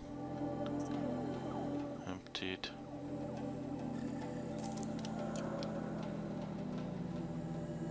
Let's do this so we've actually done someone. Shadow Stalwart Heavy. Okay, we got the Shadow Stalwart from a mission.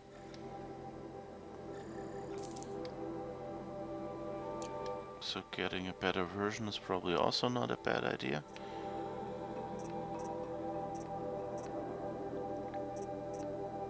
So only the Survivor, for which we would need more blaze.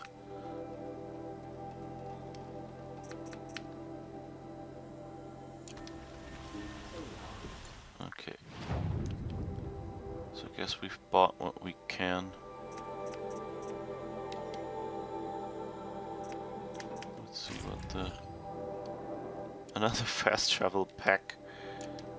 Getting free fast travel packs from him, and then I'm probably just gonna sell them back.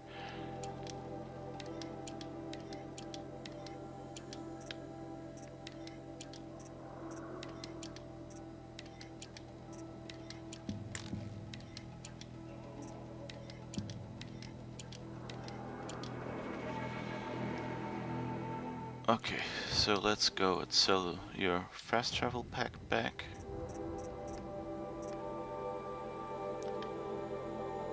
Resources, fast travel pack, sell. But now we're good.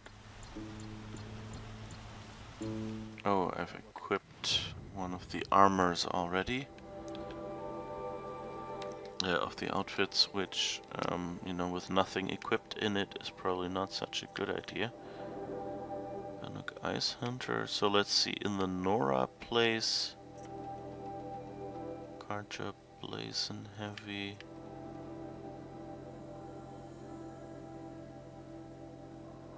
Blinding and sonic effects.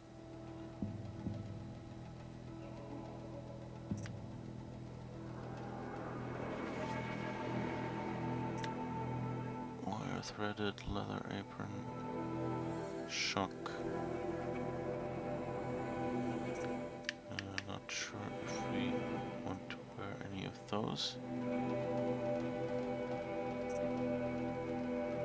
Rope breaker. Or protector heavy. Let's see what we can do modifications wise. First 2 hours. Let's see, 11 stealth, 27 resist fire. We can definitely do better than those, right? Or not? Okay, it doesn't seem so. 8 resist corruption. But let's see, we were wearing... which one were we wearing?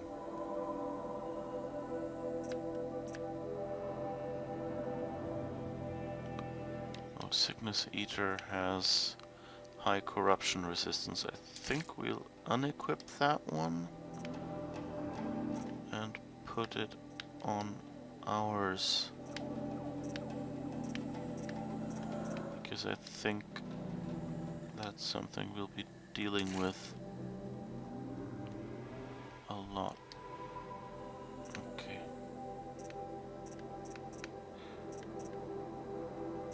Let's see if we can equip. Come on. Well, at least there's this one.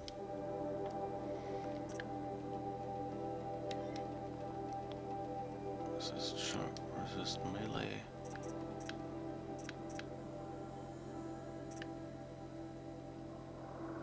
Protector.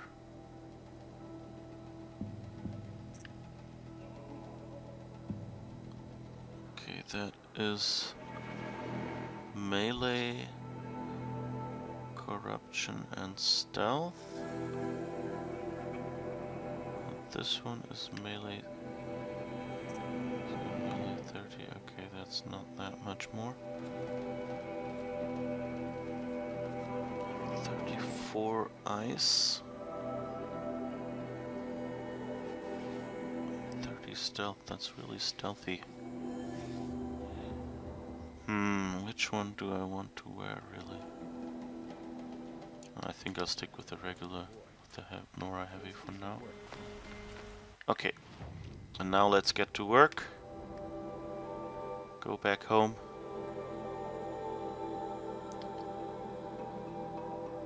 What? Don't tell me I have to walk all the way again.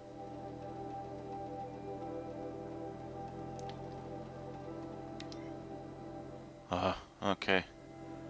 I had snuck in there already, so I should have been able... Protects from fire by exposing more skin. Yeah, I don't know. It's a showy armor, I guess that's what it is. But I mean those, like... To be fair, you know, the dudes walk around with that as well. I guess they took a...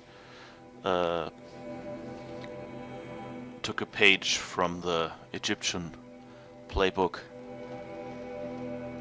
With what is it called? It's not a kilt, but it's kind of like what we would call a kilt, like those pleated linen skirts or whatever they're called that the pharaohs used to have and things like that. Basically, look at the Stargate people, you know, with the Jaffa with their belly free, so you can see the nice gold pouch. Something like that. Okay.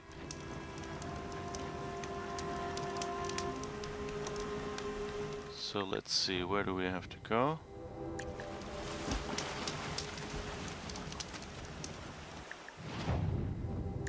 Okay, this direction. There's a bit more health that we can pick up, that's always nice. And I think that's, yeah, that's the... They're really nice here.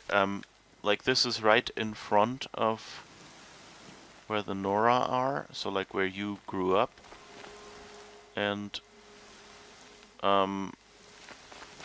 it's an area that's kind of been devastated at the start of the game a little bit. So if you walk past here and you see like the broken remnants of a building or something smoking, you kind of don't suspect anything yet. Is that a raccoon? Is that a raccoon?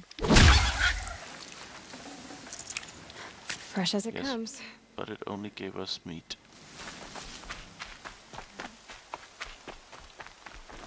Too bad. Okay. Anyway, so like that this area looked slightly damaged wasn't that shocking yet. And then as you got closer, you suddenly realized that, like, oh, there's a bit more damage than used to be. And then you get to this main gate. And you go like, well, this doesn't really gate anything anymore.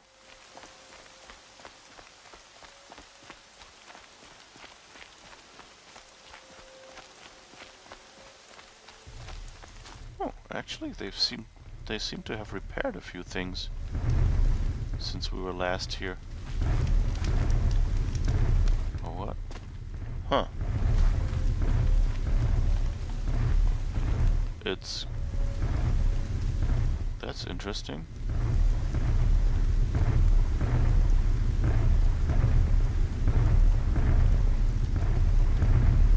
The gate is back.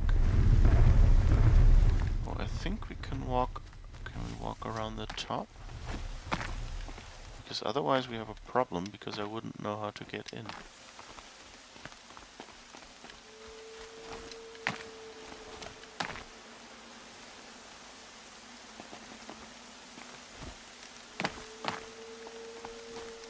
Huh. Whoops.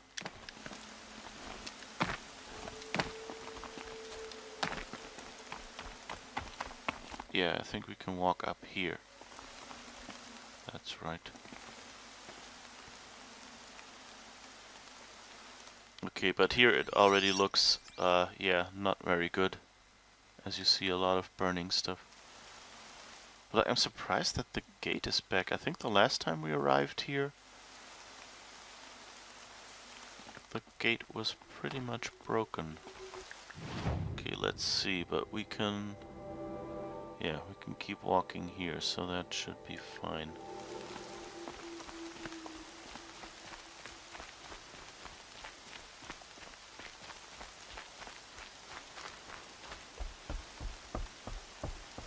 It seems, so you can save at the campfires here still, but at this point of the story they won't let you quick travel in here.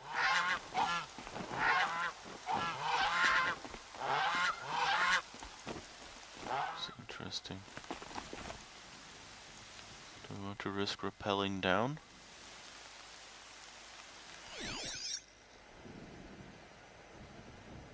Those are corrupted scrappers. So that means I can't override them. Yeah, so I'm just realizing that since I can't... the raccoon has joined the flat foxes. Yes! Well, I guess we'll rappel down.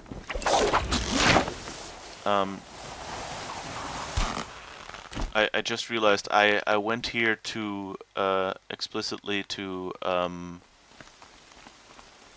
oops, where do I go here? Huh.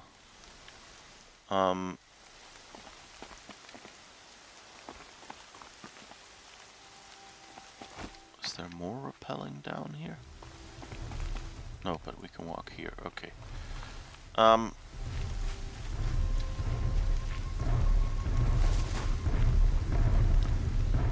So yeah, I went to do the final cauldrons to be able to hack machines. And I just realized that most of the machines we'll encounter here were sent by the Shadow Carja, so they are corrupted by the Eclipse. And corrupted ones we cannot hack. A quick way down. No bird song. I've never heard the embrace so quiet. So dead. Oh. There's the big dude. So I probably don't want to do anything while this one is walking by.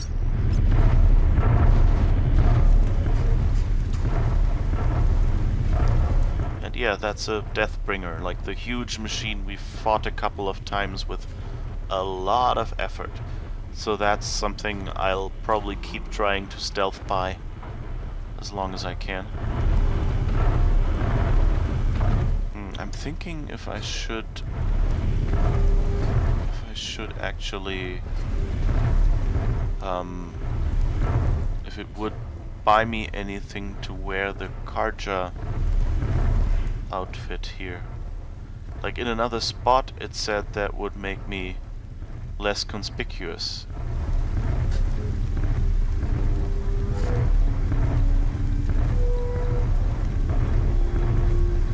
Should I risk it? Does anyone else see me? No. So let's see if I can sneak up on this one and free him of his life.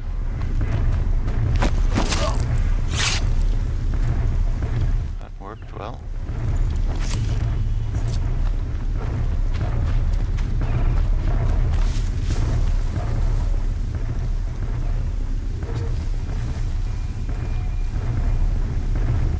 So let's see where we have to go. Forward a little and then right.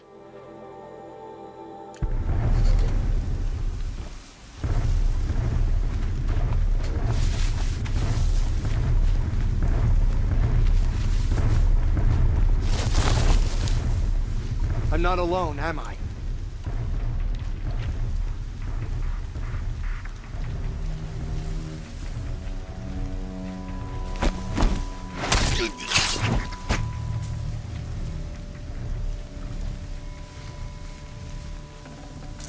No, you're not alone. I'm here.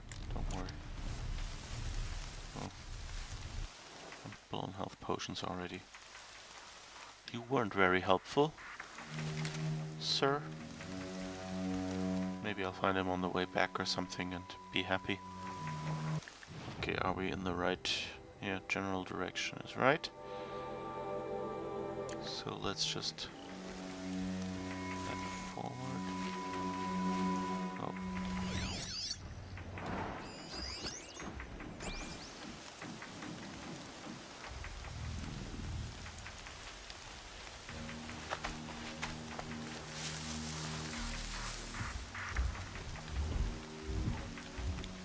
You can see them. They can't see you.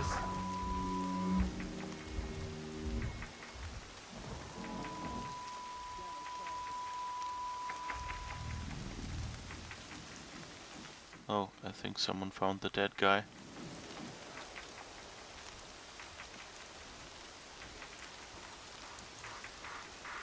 Trust me, he just fell on a knife. You know, it happens, pointy stone or something. He just fell on it and it stabbed him in the chest 3 times.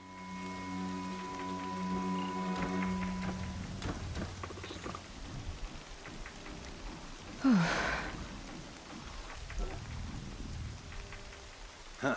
Nothing.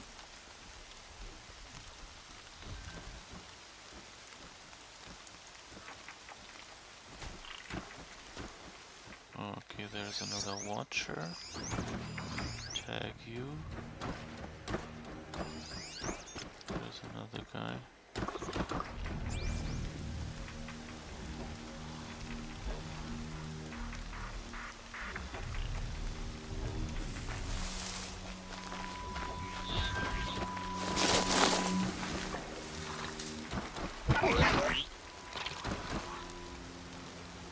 You didn't see me.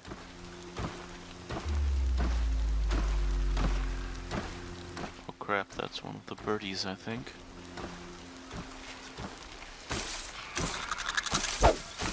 Ah!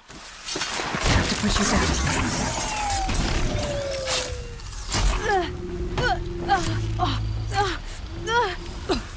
The corruption. It's not good.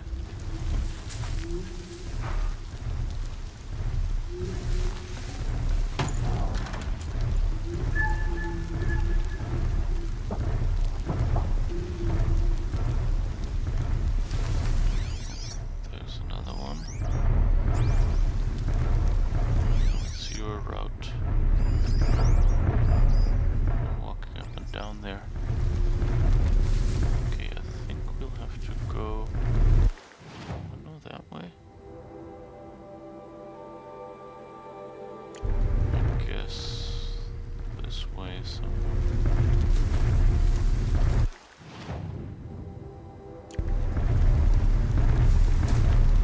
Oops.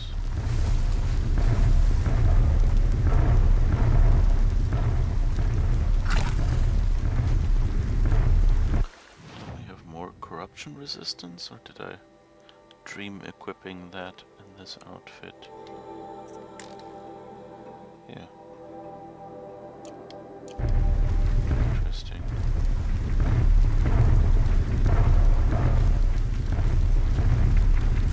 Let's see how far.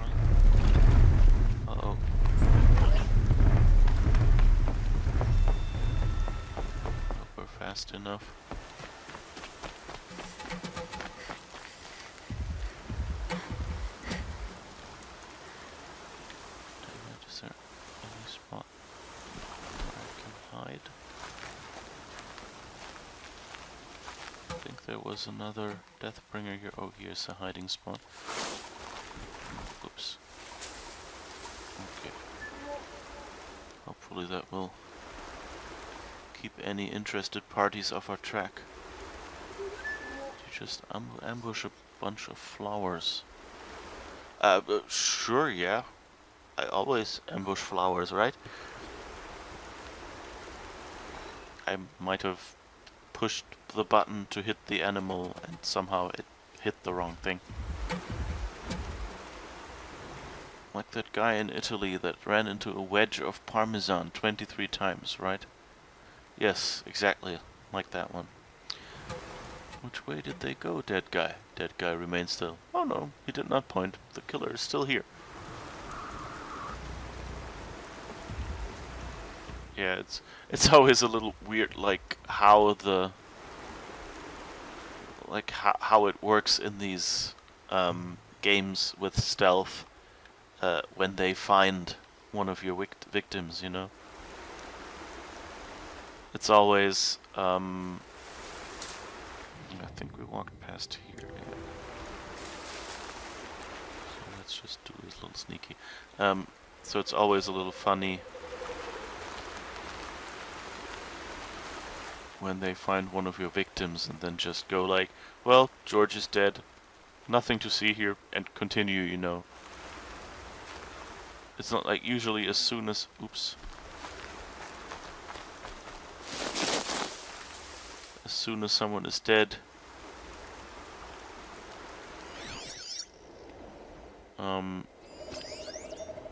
oh, that's a heavy.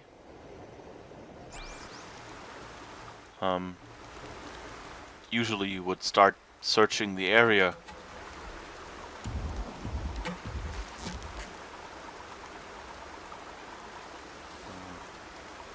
Let's see if we can pull this off.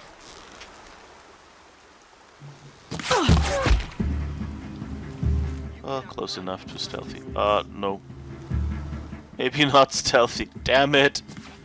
It's 4 heavies! Are you kidding me? Okay, so let's first keep them from shooting me more.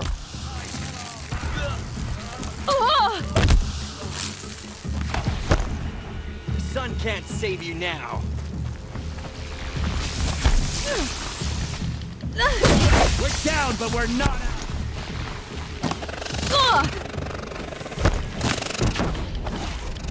out. Oops.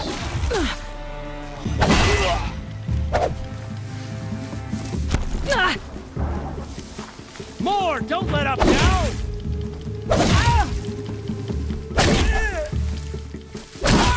Okay, those are heavens that don't have guns at least. Uh-oh. Kick it! That's costing me a lot more health than I thought.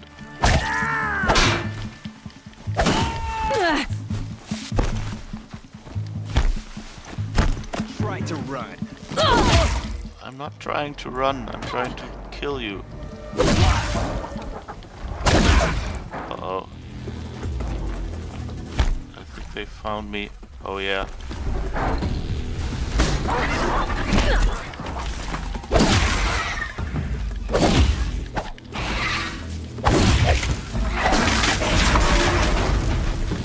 Oh.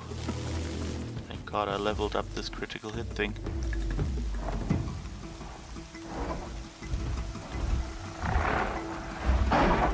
Finally.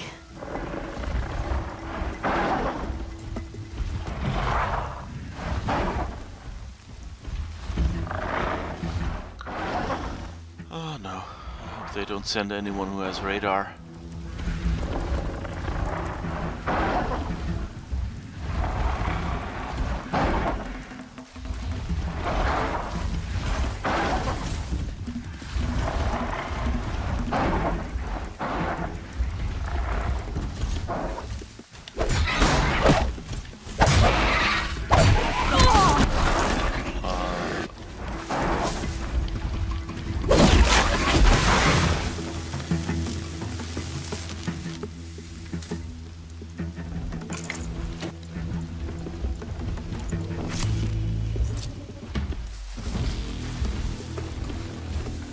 Slow and quiet does it.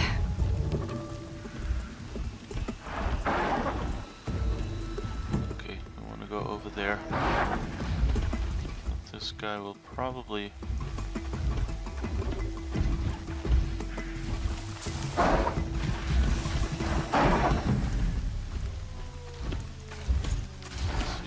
Silent strike. Oh, I could have overridden that one? It just said hold to override. Damn it, I didn't know. I wanted to try. Okay, so there are ones here that I could override. That's good to know. I guess it's just if they're actually corrupted, and these ones were actually regular ones that just came by.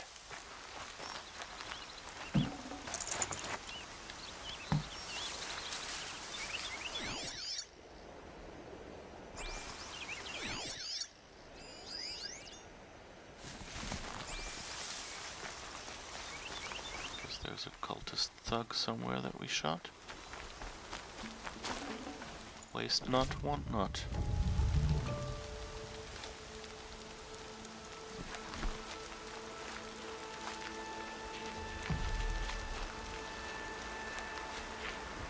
You know, they're really slacking on their maintenance. Oh, bei uns. Okay, you're off for today. Bye. Thank you for being here. Have a nice weekend, everybody else as well. And my stream will be over soon, so I guess we'll be... I hope I'll make it to the next...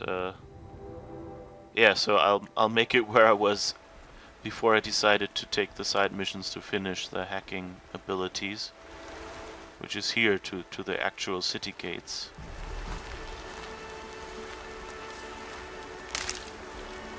And to that save location. Let's see if there's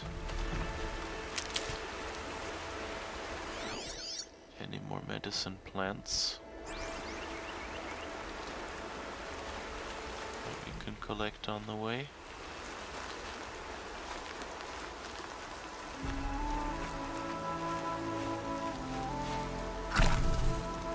Go there where we can see lots of corruptors. Yeah, so I guess this will just have to be the spot where we stop a second time. Yeah, and my alarm clock is already singing its music again. Okay, so thank you for watching, and I hope you enjoyed this stream. And yeah, hopefully see you on Monday. I'm actually pondering whether I might actually put in a weekend stream, just because I love this game, and I'm not sure I can wait this long. So those might probably... I guess I should just keep the same time just to be consistent, but I'll see. Okay, so see you everyone, bye, and thank you for being here.